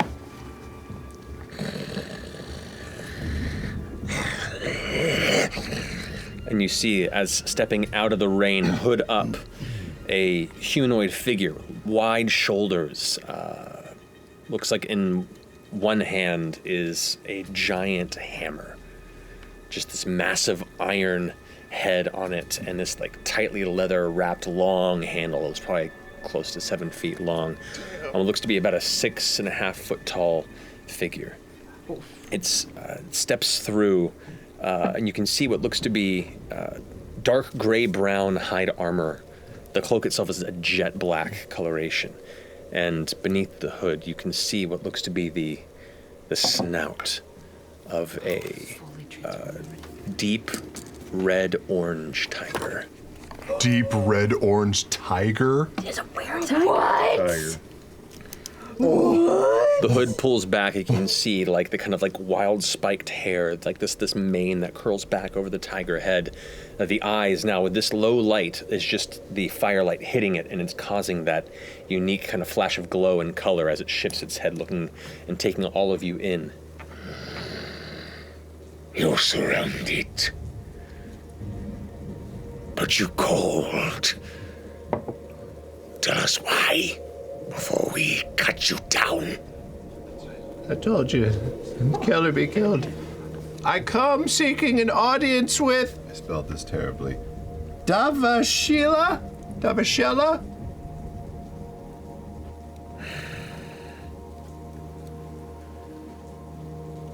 Kind of like looks around the rest. Make a persuasion check. You still have enhanced abilities? It's been like 2 hours now, hasn't it? It's been 2 hours since the original HAL. If you wanted to cast it again, I you would can. love to cast it again. I would allow it for the time being, yeah. What is that? I think it's just advantage. Advantage. Just advantage. I'll take it. Better than 10. Yes, 16.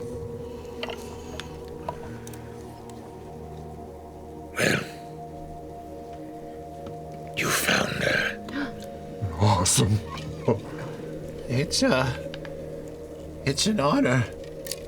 I've never met her. You're beautiful. So sorry, I was set by Ajit Dial back in Drusar. How do you say the name? Davashila, I think? I'll have to look at the spelling again. We're in Drusar. I come from Wild Mountain. I was told that the Gorgynei might be someone that could share some wisdom or insight into my condition. I too am like you.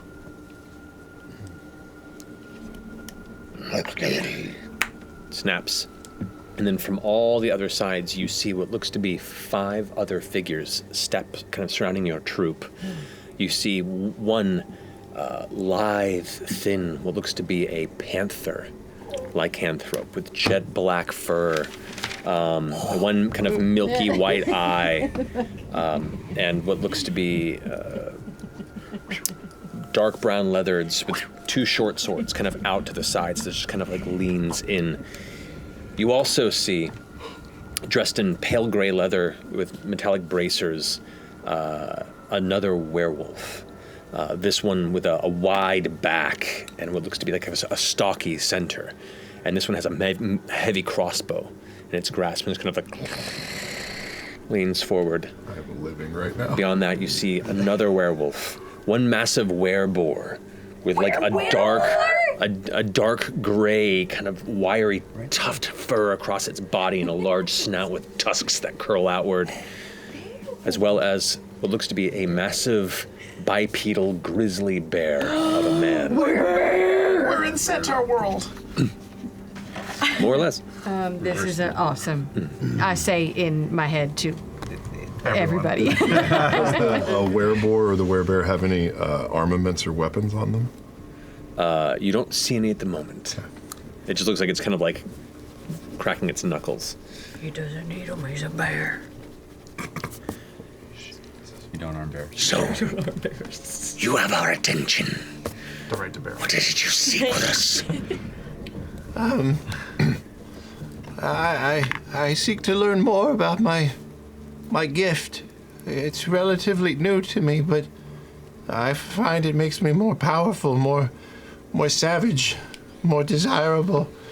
I was hoping maybe there was something that I could learn from the Gorgynei. Plus, we're coming up against incredible odds ourselves in things that affect this realm, and perhaps we could exchange what we know and for some insight or wisdom that you may have gleaned. There are some who find us wanting our gift. Show me your true self. Yeah, bitch! And I'll grab my thighs and like Magic Mike, I just fucking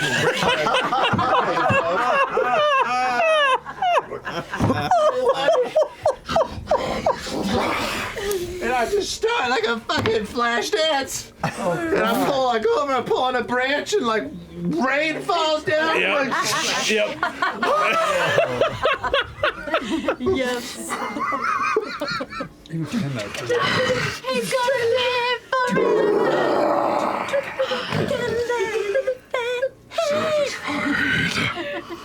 They stand there, the head kind of cocked to one side. Sure. Detect thoughts. You cast Detect Thoughts? Yeah. Okay, the first surface thought you get is, what the fuck is this? Like there's an amusement there, but definitely a like, okay. Well, friends of Hatchet's are possible allies of ours. Did you say that? You can read minds. No, this is what's saying. Okay. Well, this storm does not behoove these conversations. And, I assume that's yours. They point up and you can see like the glowing blue of the partially visible broomstone of your skyship that's still kind of just resting right above the tower that is just kind of this odd, dull beacon over the entire jungle here in the night sky. That stealth thing really worked. We've been followed. We should take it down. Oh, wait, what? No, it's ours. Yeah, it's further with us. You see all of a sudden like starting to go for their weapons. I'm sorry. All right, well. Can you all travel at night in this weather fine?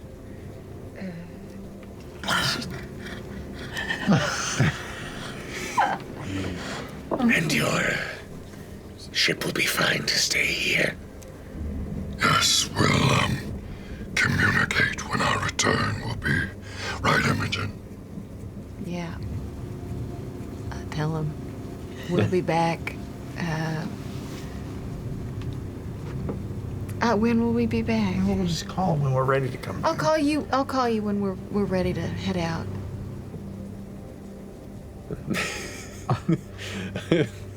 Captain Zen responds with, okay, I mean, you're the bosses now. Just if you come back and we're not here, either we're dead or we escaped from being dead, so. Great.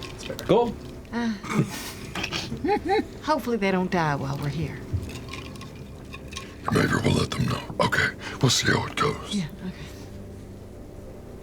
Stay close. I'll take you to the village. Take it to the village. This is good. This is good. Is it all right if I use my my lights in the woods, or is it bad if I use my lights? How bright are your lights? Not too bright, and I'll bring them out. Just little flickering purple. Maybe just stay close and follow. There are dangerous things that wander these woods at night. Here. Let Uther take you. And the werebore kind of like... Hey, get on the back, guy. All right. Climb up, and it's very easy to grab this, like, the heavy, thick, kind of wiry fur of this werebore. You get up onto its side and put your hands over, kind of reaches Kind up of like and kind riding a horse a of... Pretty bit? much, yeah, All right. kind of pats your arm and goes, hold on, that. All right. My tire's a little slippery in the mud. Can I get a lift on somebody too? I'll kind of give you an odd look. I'll take him. It's fine. FCG with me. Are the rest of you join us in your true forms as well? Oh. Chat. Sorry. Clarification. It's just me. Sort of her. And, yeah. But not really. Not really. I'm gonna sit back on my haunches. Whoa. Okay. And try to do like the wave that dogs try to do. Mm-hmm. My paw. But Ajit speaks for them as well. We'll be fine to travel. Fellas, the zigzag return. Zigzag return? Serpentine, baby. Stay close. Bob and weave. And the group of them kind of pals up with you. Those of you that don't like you move with mighty speed, you pick up pretty quick to follow suit. I'm on Fern's back. Yeah.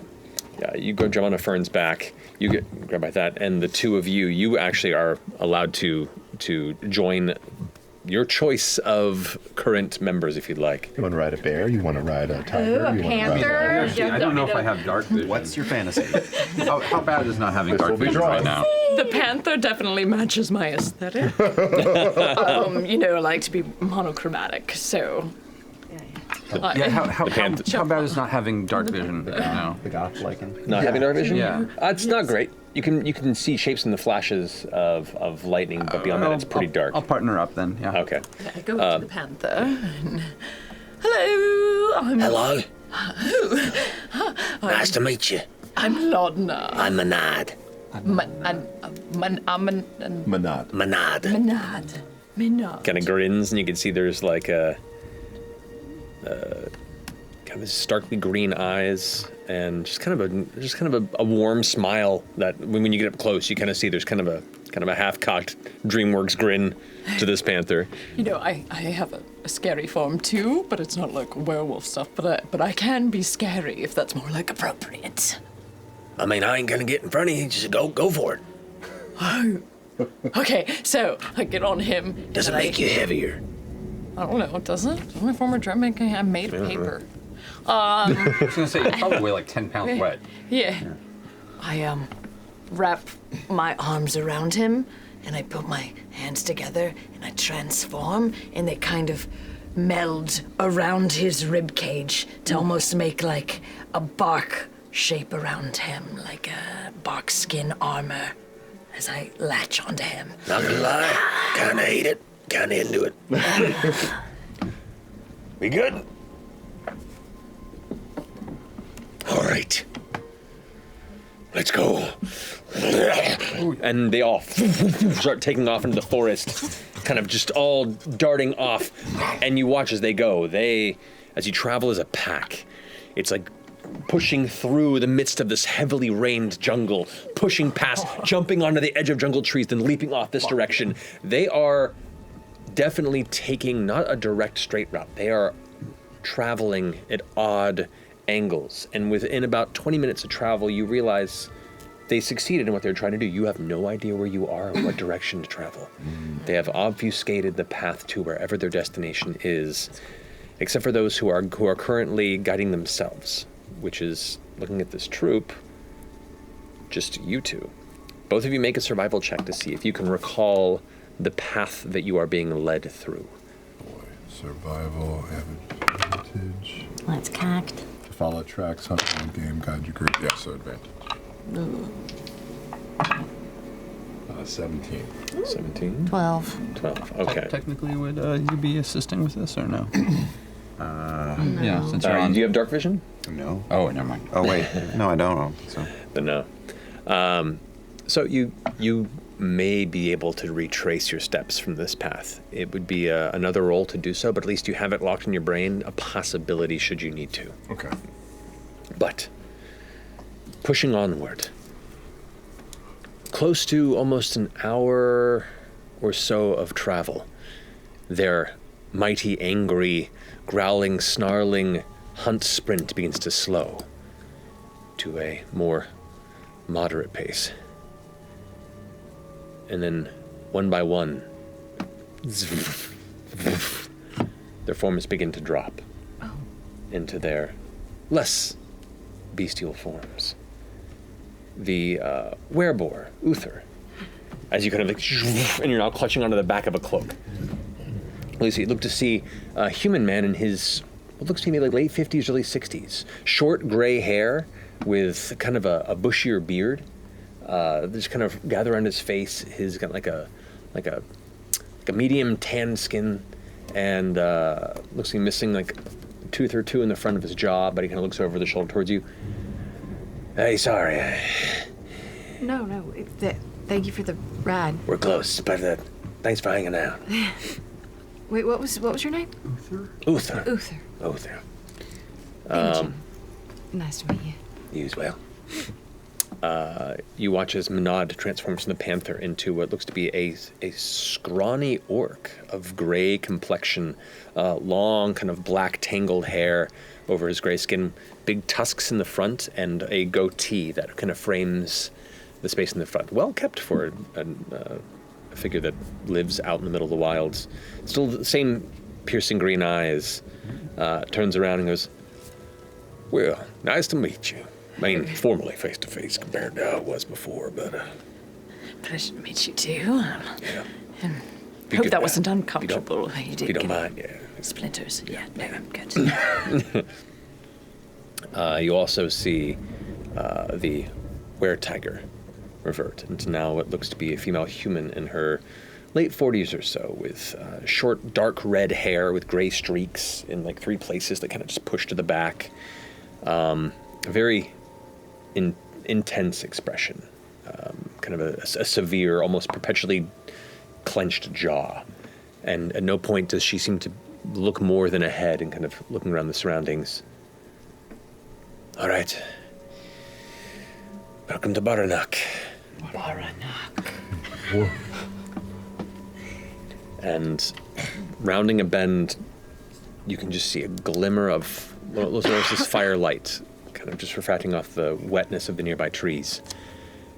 And turning around this kind of rocky hillside, you see before you a collection of elaborate jungle tree houses and huts connected by rope bridges and ladders. It is a village, a uniquely built mid-jungle hidden society with, at an initial glance, 2 to 3 dozen people seem to be in the process of gathering around what looks to be a central, small, collected fire pit. You immediately can see that there are like hide stretchers that are currently under dried canopies of gathered branches and leaves. You can see a central statue, like some sort of oddly carved statue that's just beyond the bonfire. You can't make out the details on it. This place has gardens that are cultivated and looks like elements of small farmland that have been kept here in the middle of the jungle with all sorts of root vegetables and such that are just starting to sprout. This is a commune here amongst the natural space. As you step in, some people begin to stand up and turn around, and as they turn around, rapidly spinning, you can see some of them like grow wider for a second before they shrink back down to their more humanoid form and kind of give a wave to the hunting pack as it arrives with the rest of you. Are there any children in the mix? At the moment, you do not see any children.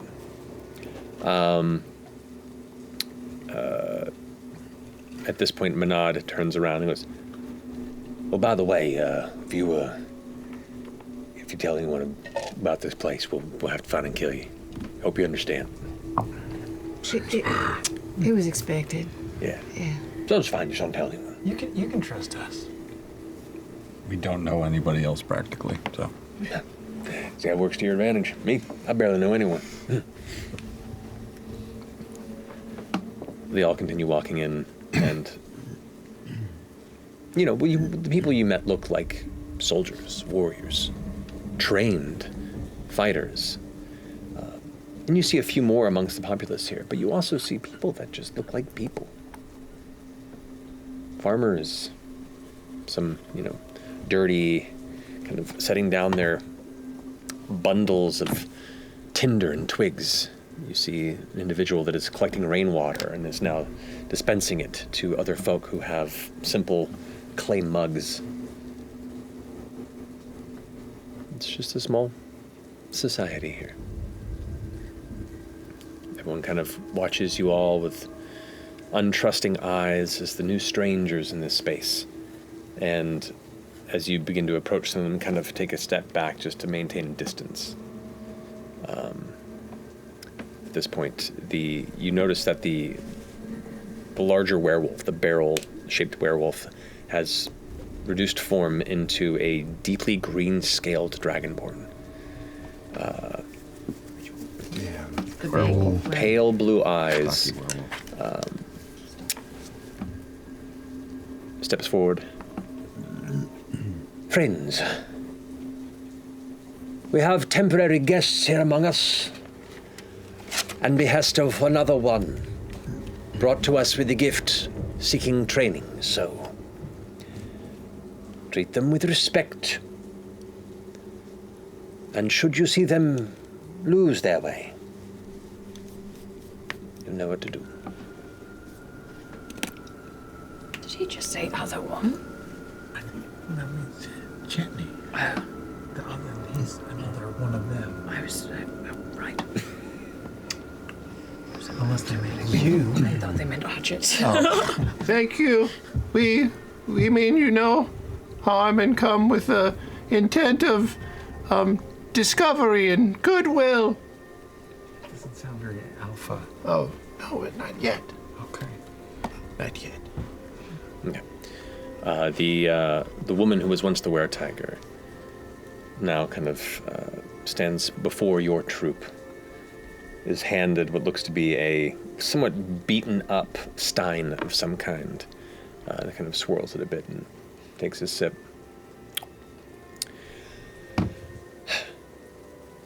My real name is Annalyn. Annalyn? The name you were given was a password of trust of sorts. Oh. It was the name I once took. But it's not often someone brings such a large collection of characters here for simple training. You said there are more pressing matters ahead. Yes, my friends, and they are my friends. We call ourselves Bell's Hells. We right wrongs and cause other wrongs. It's not really important, but there are things at play. And before, my intent had just become to come and learn, to try and control the beast within, but it hadn't been as hard before. Lately, there have been new developments that have made it a little more unpredictable.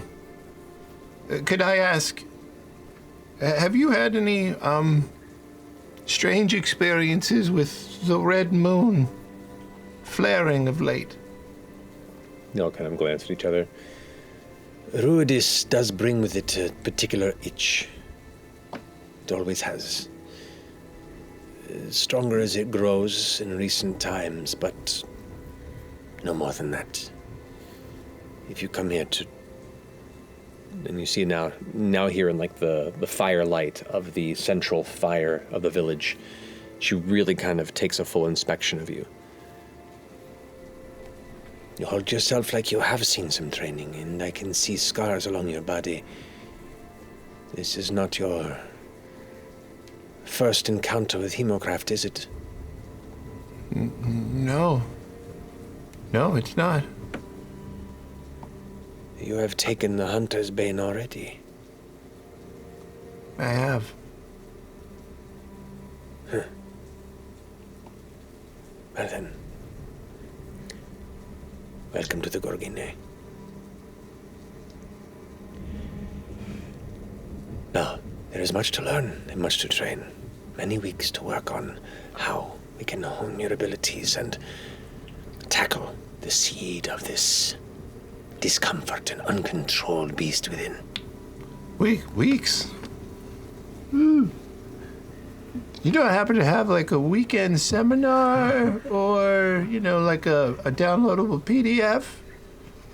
These words make no sense to my ears. Sorry. I have some experience with it, true, and the itch I felt with Ruidus. You're not able to predict when the moon will flare, are you? Or are you just at its mercy? It has flared more often as of late than ever, but no, it is not a prediction more than the itch comes when it does shine. How strong is that itch? Nothing to worry about. At least not for us. What is different about you? I'm not sure. It started as an itch, but it... Can I just check body postures? Are they still relaxed? Everybody's cool. Make an insight check.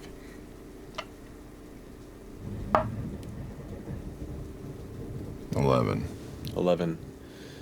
And everyone seems to be standing as they were, though they're all definitely listening intently to what you're saying. Fuck it. It was more than an itch. Like a compulsion. I'm sorry to say I lost myself to the desire to change, and I had to have a little sense knocked into me to come out of it. So you have lost the control of your beast. just once. Or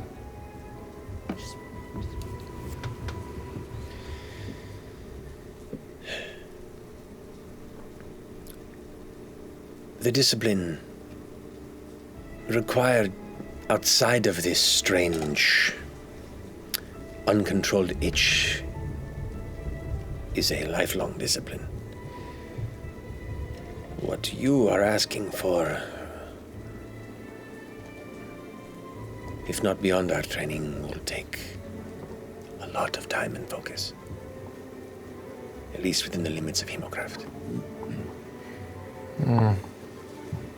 And are you all practitioners of Hemocraft? Not all of them. Just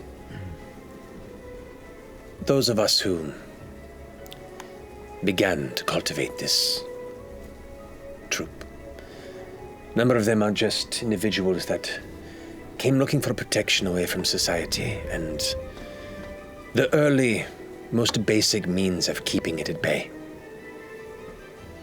For us to control it, to harness it, well,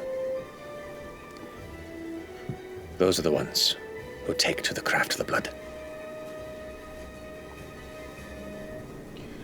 I got my work cut out for me. Should we come back in a few weeks and pick you up? There's so much to do. We're on our way to Eos.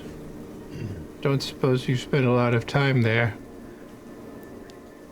Not particularly, though we do have an arrangement with an individual there. The Gorgynei do not have a welcome place amongst the bulk of society for obvious reasons. Yeah. A contract here, a contract there, but largely, eventually, most clients seem to turn when they realize there is money to be made and your usefulness has come to an end. So we were a bit nomadic for some time. But we have made an accord in recent years with the Court of the Lambent Path within Eos. They have allowed us to continue living within the Gloomed Jungles in secrecy, so long as they may allow us to exist. We maintain the safety of the roads through the jungle, hunting and eliminating unnatural threats that begin to take root here. We hunt, bring trophies back to our connection at the court's behest, make some coin, and occasionally keep an eye on some outside interests. But we have an arrangement. Court of the Lambent Path. That's not the first time we've heard of that. Yeah, we did. The Court of the Lambent Path is the governing body of Aeshanador, and was the other side of the Apex War than the Stratos throne of the Talent Islands. You do know it to be a very erudite, largely orcish society that sits to the southeast of here. Back at the beginning. Yeah. You get to roam the woods, but you trim it when bad things take root. More or less. We are, if anything, beings that embrace the nature of the hunt, under the guidance of Sayadon. And you, sir, gesture over towards that stone statue that you hadn't really gotten a good look at. And now that you look over towards it and your eyes have adjusted to the modicum of light that exists here, it is a 12-foot tall stone sculpture. It looks to be semi-humanoid, semi-bestial, and it's simple. It isn't extremely well detailed, but it definitely strikes now in this light what looks to be an arched back with arms out, with multiple heads, almost like 3 various bestial heads all howling or growling upward. You're unable to make out what sort of beast forms they may be, but it definitely has this kind of natural predator aesthetic to its body. In one hand, you see what looks to be like a heart, just resting within its clawed grasp. And the other, a growing sapling. A growing what? Sapling. How old does this statue look? Make an investigation check. That is what I'm known for. 17. 17. It looks fairly old. Just looking at the weathering on it, the mild damage it sustained, it's probably well over 100 years at least. Okay. And so the name they used was Sayadon? Sayadon. Sayadon. Sahyaadon.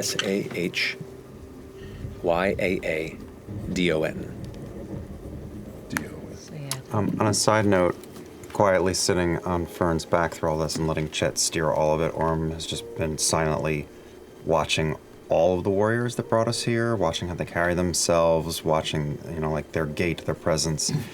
And I would love to get a sense of the group, because we've been here for like 10 or 20 minutes.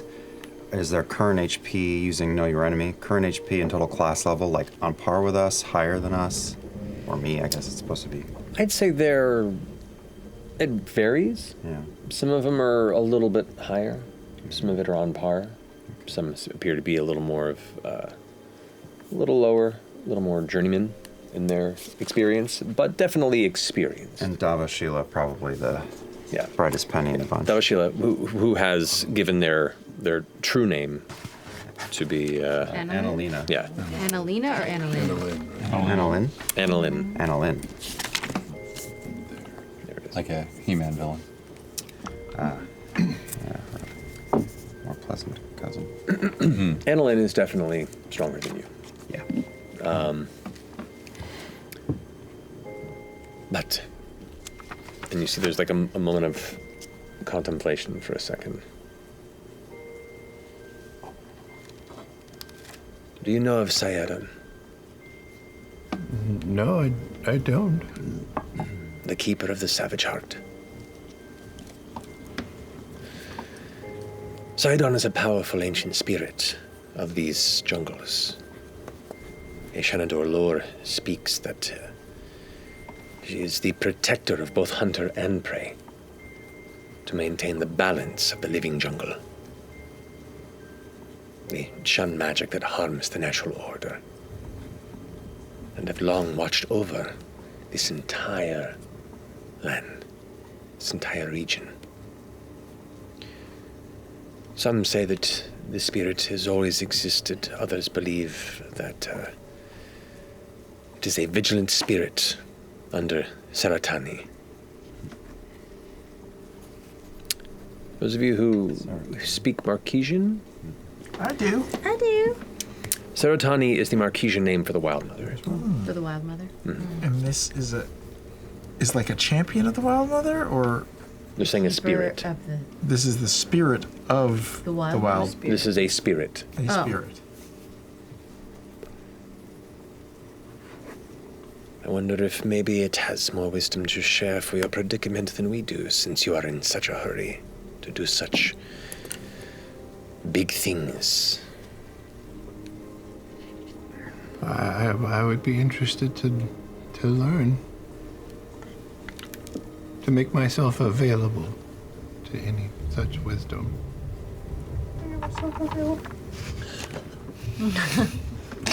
Such a reach. Come, you all look hungry. Please, supply them with meals. We will convene. But a moment.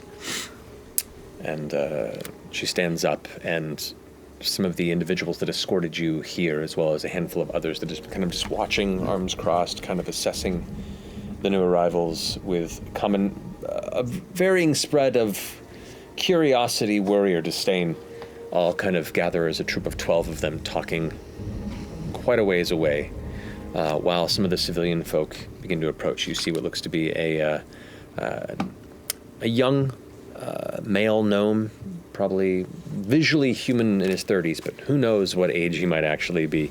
Has a kind of two big kind of curly tufts of brown hair on the sides and a big pair of square glasses. So it looks like a tiny Steve Brule, if you will, who approaches with a big wooden bowl that's filled with all manner of oddly curved tubers and potatoes that have just all manner of root outcroppings.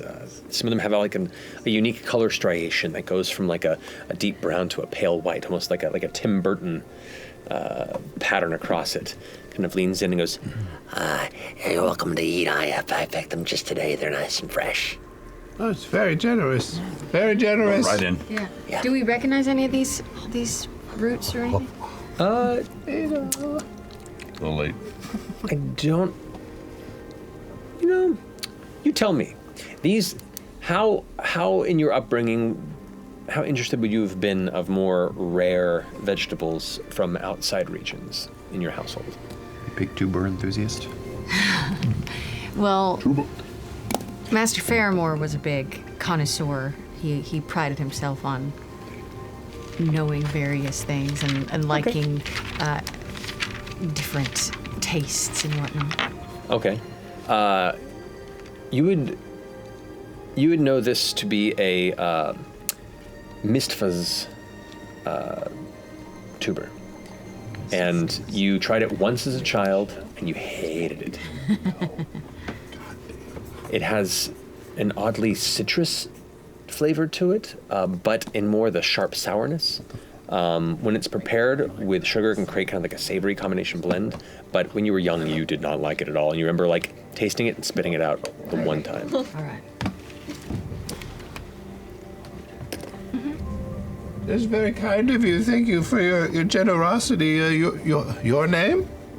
Oh, hi. It's nice to meet you. My, right, just lost it. There we go. I'm Tarad Cornet. As you're appreciating wondrous Sayadon, me and a few other people who live here just are caretakers of this extension of the shrine. It's incredible. Thank you. Piece. My name is Chetney Pakapi. Where the bells hells. Thank you for your hospitality. Of course, it's nice to have another gnome around here. Yeah. Hi. Do everyone in the village share the gift? Same gift? Gift is a word, yeah. Some call it a gift. Most of us just kind of get by with it. It's cursed in some cases. But yeah, we all are blessed by the beast. How many? Last I counted, about 41. What while they're talking, can I ask what the three as we look at damn it, I wrote it. Sayadon. Sayadon. Damn it. Sayadon. What are the three heads? Make a perception check. Are they familiar? Okay. Whoa. Sayadon. The gunk. 11. 11. I mean, it's not too bad given the time that you're now kind of closer and investigating it.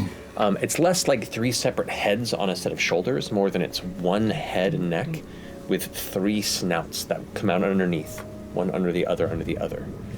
There's not enough detail on it to see, I told you 3 heads. eyes or anything, but it definitely has a unique spread of like a larger extended like howling snout with another one beneath it, another one beneath it, kind of all kind of spreading outward, like a fan of jaws. You have the vision. I know you did. That's pretty fucking Fan of Jaws. Who isn't a fan of Jaws?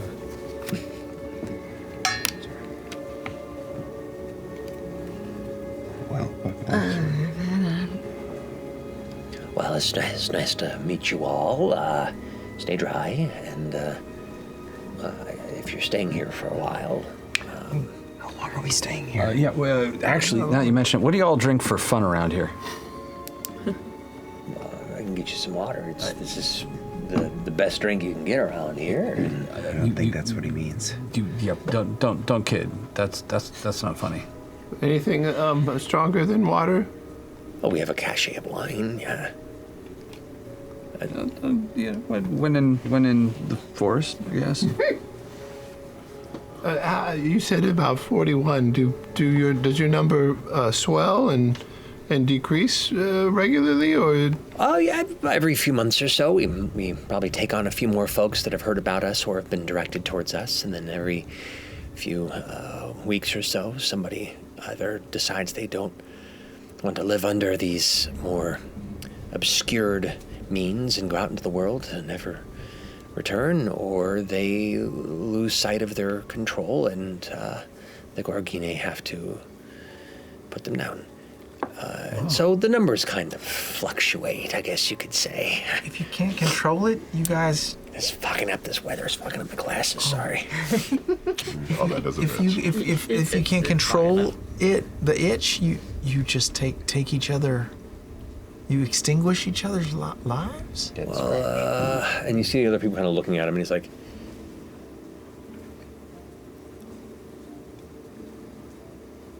when a person completely loses control of the gift,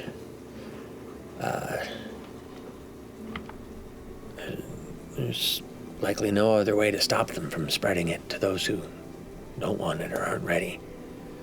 There's been a handful of occurrences in the history of, well, across Exandria of outbreaks. The Gorgynei are dedicated to preventing that from happening. I'm so curious about what techniques do you use to keep things under control? Is it like, do you talk about it? Do you breathe? Do you meditate? It's a lot of meditation, actually. Do you get in together in groups and talk about your feelings and stuff? No, we do. A bunch of us, actually, we often travel to Javral, and he's like, kind of like stops himself for a second, and the other people are like, shh. We go and pray and meditate and, support each other. And if it feels like it's getting a little too rough, then we, and he points over, and you can see there's one of the largest jungle trees that this village is built near. Its root structure is massive and like wide. It like spreads out wide. It's a squat tree. It's not extremely tall, but it definitely like spreads out wide. And all across it, you can see chains just wrapped all through it and around it. And they are all just kind of loosely bundled in a pile in the front now with manacles and bindings. Great minds. You're 2 for 2, Chad. Right? Think alike. We recently started implementing the same sort of your faces safeguards. Collection of recent issues. That's all I'm thinking. For those who don't take to the hemocraft, the training can take a long time. So this is just as a precaution for those, especially the newcomers who are seeking guidance. It's when people begin to embrace the beast without the proper training that they become dangerous. Right. I wasn't, I didn't get a lot of training. It was just kind of I was just naturally adept. Maybe I embraced it in the right way. That's why they let me go in the first place. That's why I'm looking for more, refined techniques. Meditation, I guess. Oh, God. But whatever it takes. Well, at this point, the hand falls on Tarad's shoulder, and you see Manad, the orc with his goatee-surrounded tusks and his luscious hair, kind of comes and goes, "No, baby." Well, I guess we're about to have a conversation. Kind of points his thumb over towards Annalyn, who steps forward. Well, I think there is something we could try. That's great. That's great. I do not know if you are ready for it, as I make no promises. Do you hold yourself in high esteem when it comes to your constitution and will? Oh, yeah. Willpower is like 10 out of 10. Well then, I appreciate confidence.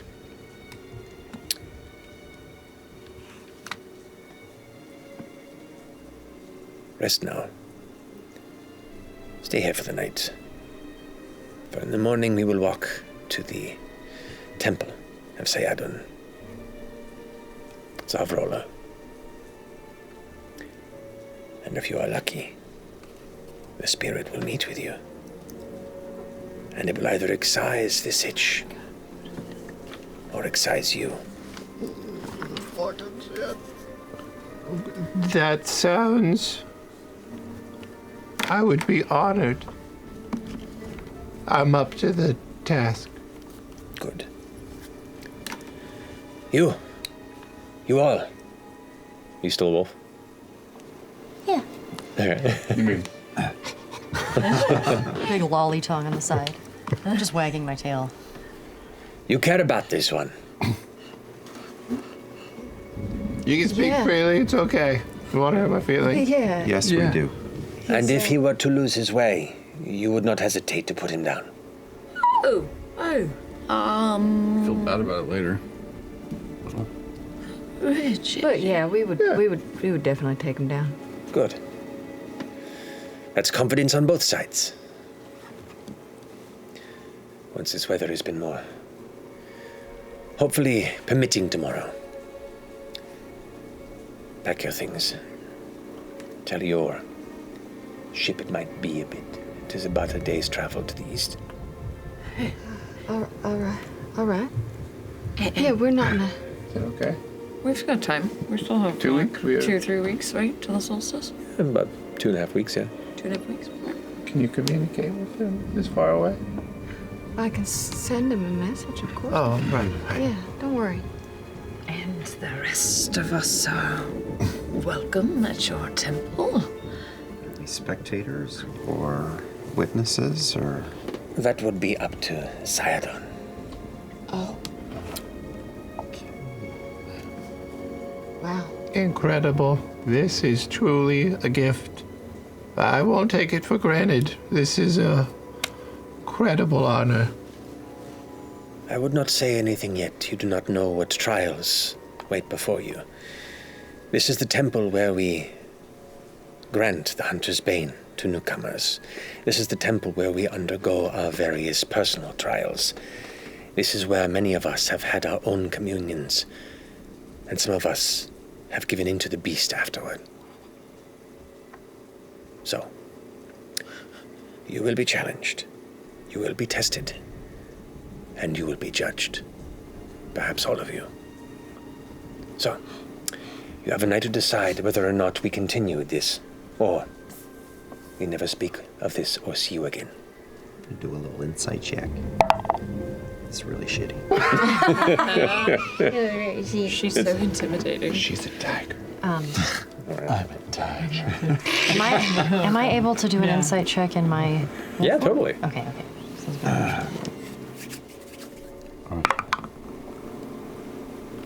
17. 17. Ooh. Whispers. Do you need an easy gift to give your favorite DM this year? Have a kobold who seems to have everything? Give the gift of D&D on D&D Beyond. Sending a book has never been easier. Buy one as a gift to check out and send your friend the code. dndbeyond.link/CR shop. Yeah. Yay! So stay... Okay. Okay. Stay as warm and dry as you can. Tomorrow's journey will not be pleasant should you catch a cold. She puts her hood up, turns around, and then walks back off into the jungle. The rest of the Gorgynei kind of like watch her. She goes, look at each other, and go to follow. One of them whistles and points to others, and they start their patrol watch and vanish off into the jungle. Manad is kind of leaning against one of the trees, kind of. Well, all right, you heard her. I guess we get to keep journeying. It's gonna get real wild tomorrow. I guarantee you. Turns around and you watch as he morphs into his werepanther form, and then leaps off into the distant brush. It was pretty hot. I should teach him the elastic trick for his clothes, Yeah. though. Although he's a fucking sexy ass maybe you orc. shouldn't. Is he there? Holy shit. Let that go. Yeah. They'll get there. He's not like right in front of you. He like when they joined in, he kind of like stepped back and began his work with the rest of the people that are currently in the process of battening down for the storm and finishing up daily chores. It is now like getting close to the middle of the night, and it is pitch black outside from the central fire here and a few small lanterns that are hanging around. So most folks are getting ready for bed, it looks like.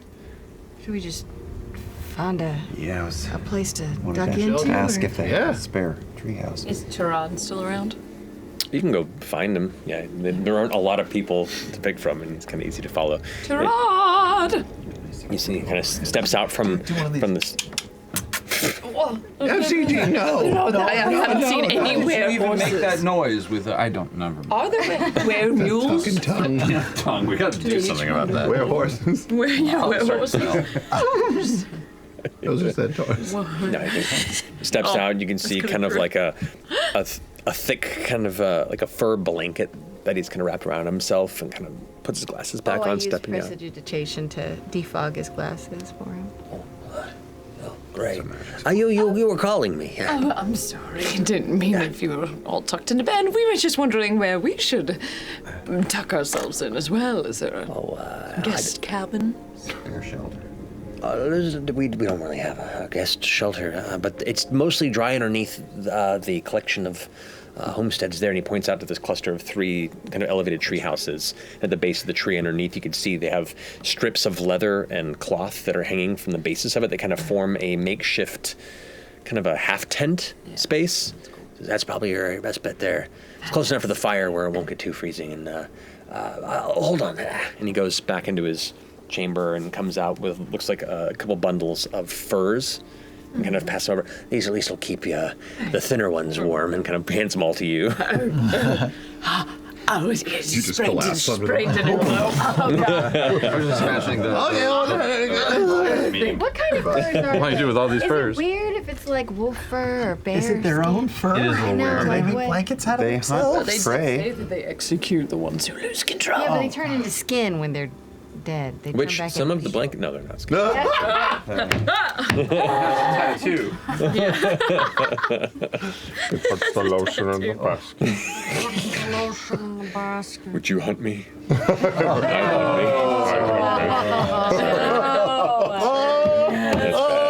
Pretend we didn't have that coming. I know.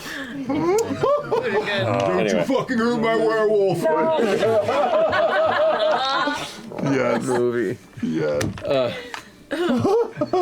But as you gather your loner furs and gather at the base of the makeshift tent tree, here in the middle of nowhere, uncertain where you stand or where you're going, What the fuck is happening? lost in the center of the unfamiliar gloomed jungles of Shenador, you lay down to uncomfortably try and find rest for whatever weirdness and dangers the following day. Could we say that we hang the portable hole sideways on the tree and make a little tree cave? A twee cave.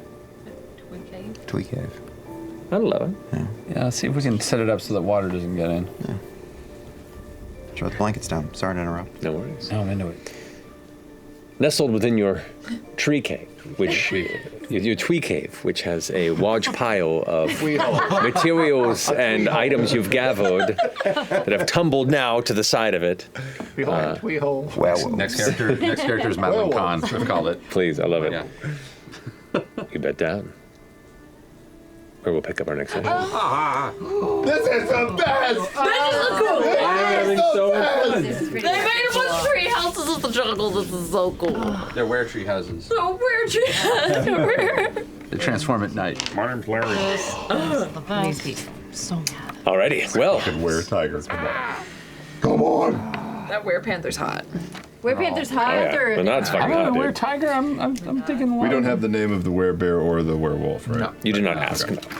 We got But one. you'll have And then- possibly some chance in the morning or tomorrow to ask. what does the werebear look like when they transformed? Manon is the The werebear you did not see. Ah, damn. No, who was the guy, the old guy who That was the wereborn. Tarad. We don't know what he turns into yet? Cornade. That was a little. Yeah, Tarad's the gnome. Cornade. Yeah, we don't Yeah. know. Maybe a I said were-rat. like there are those who've learned to control the beast, and those are the blood hunters. Those are the Gorgynei proper.